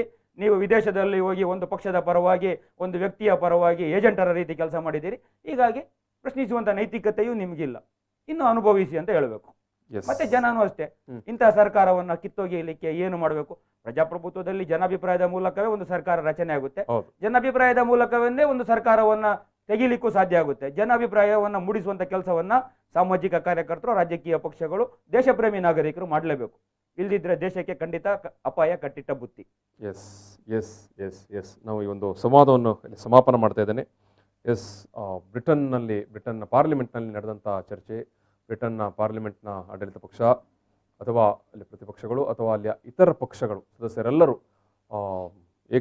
ಏಕ ಅಭಿಪ್ರಾಯದಿಂದ ಚರ್ಚೆ ಮಾಡಿರುವಂಥದ್ದು ಭಾರತದಲ್ಲಿ ನೈಜವಾದ ಪ್ರಜಾಪ್ರಭುತ್ವದ ಮೌಲ್ಯಗಳು ಯಾವ ರೀತಿ ಕುಸಿತ ಆಗ್ತಾ ಉಂಟು, ಜೊತೆಗೆ ಯಾವ ರೀತಿ ಪ್ರಜಾಪ್ರಭುತ್ವದ ಮೌಲ್ಯಗಳನ್ನು, ಪ್ರಜಾಪ್ರಭುತ್ವವನ್ನು ಪ್ರತಿಪಾದಿಸುವ ಸಂಘ ಸಂಸ್ಥೆ ಮಾಧ್ಯಮಗಳನ್ನು ದಮನ ಮಾಡಲಾಗುತ್ತೆ ಅನ್ನೋ ಬಗ್ಗೆ ಚರ್ಚೆ ಮಾಡಿದ್ದಾರೆ. ಜೊತೆಗೆ ಆ ದೇಶದ ಅಂದರೆ ಬ್ರಿಟನ್ನ ಪ್ರಧಾನಿ ಭಾರತಕ್ಕೆ ಭೇಟಿ ನೀಡುವ ಸಂದರ್ಭದಲ್ಲಿ ನೇರವಾಗಿ ಮೋದಿಯವರ ಜೊತೆಗೆ, ಭಾರತದ ಪ್ರಧಾನಿ ಮೋದಿಯವರ ಜೊತೆಗೆ ಈ ವಿಚಾರವನ್ನು ಪ್ರಸ್ತಾಪ ಮಾಡಬೇಕು ಅನ್ನುವುದನ್ನು ಕೂಡ ಆ ಪಾರ್ಲಿಮೆಂಟ್ ಅಲ್ಲಿನ ಪಾರ್ಲಿಮೆಂಟ್ ಸದಸ್ಯರು ತಮ್ಮ ಚರ್ಚೆಯ ಸಂದರ್ಭದಲ್ಲಿ ಪ್ರಧಾನಿಗೆ ಸಲಹೆ ಕೊಟ್ಟಿದ್ದಾರೆ. ನಾವು ಆತ್ಮವಿಮರ್ಶೆ ಮಾಡಬೇಕಾದ ವಿಚಾರ, ಇಬ್ಬರು ಕೂಡ ಹೇಳಿದಂಥ ವಿಚಾರ. ಈ ರೀತಿಯ ಒಂದು ಚರ್ಚೆ ಇನ್ನೊಂದು ದೇಶದ ಪಾರ್ಲಿಮೆಂಟ್ನಲ್ಲಿ ಹುಟ್ಟಿಕೊಳ್ಳಿಕ್ಕೆ ಆದ ಕಾರಣ ಏನು, ಈ ವಿಚಾರವನ್ನು ನಾವು ಆತ್ಮವಿಮರ್ಶೆ ಮಾಡಿಕೊಳ್ಳಬೇಕು. ನಮ್ಮ ನೆಲದಲ್ಲಿ, ನಮ್ಮ ನಾಡಿನಲ್ಲಿ, ನಮ್ಮ ನಡೆ ನುಡಿಯಲ್ಲಿ, ನಮ್ಮ ವರ್ತನೆಯಲ್ಲಿ ನಾವು ಏನಾದರೂ ಹೆಚ್ಚು ಕಡಿಮೆ ಮಾಡಿಕೊಂಡಿದ್ದೇವಾ? ಪ್ರಜಾಪ್ರಭುತ್ವ, ಸಂವಿಧಾನ ಕೊಟ್ಟಂಥ ಒಂದು ನಮ್ಮ ಮೌಲ್ಯ ಅಥವಾ ಮೌಲ್ಯವನ್ನು ಕಾಪಾಡುವಲ್ಲಿ ನಾವು ಇಲ್ಲಿ ಎಡವಿದ್ದೀವಿ ಅನ್ನುವುದನ್ನು ನಾವು ಚರ್ಚೆ ಮಾಡಬೇಕು, ಆತ್ಮವಿಮರ್ಶೆ ಮಾಡಬೇಕು ಅನ್ನೋಂಥ ವಿಚಾರವಾಗಿ ಸಾಮಾಜಿಕ ಕಾರ್ಯಕರ್ತರಾಗಿರುವಂಥ MG ಹೆಗ್ಡೆ ಅವರು, ಜೊತೆಗೆ ಅಶ್ರಫ್ ಅವರು, DYFI ಮುಖಂಡರಾಗಿರುವಂಥ ಅಶ್ರಫ್ ಕೇಸರಿ ಅವರು ಮಾತಾಡಿದ್ದಾರೆ. ನಾನಿಬ್ಬರಿಗೂ ಕೂಡ ಪ್ರೀತಿಯ ಧನ್ಯವಾದವನ್ನು ಈ ಸಂದರ್ಭದಲ್ಲಿ ಸಮರ್ಪಣೆ ಮಾಡ್ತಾ ಇದ್ದೇನೆ. ಇಷ್ಟು ವೇಳೆ ಈ ಸಂವಾದವನ್ನು ಇಲ್ಲಿಗೆ ಸಮಾಪನ ಮಾಡ್ತಾ ಇದ್ದೇನೆ. ನಮಸ್ಕಾರ. ಪ್ರಚಲಿತ ಈ ಕಾರ್ಯಕ್ರಮದ ಪ್ರಾಯೋಜಕರು ರೋಹನ್ ಕಾರ್ಪೊರೇಷನ್, ಸಹ ಪ್ರಾಯೋಜಕರು father Muller's charitable trust, SDM college Ujire, VK furniture and electronics.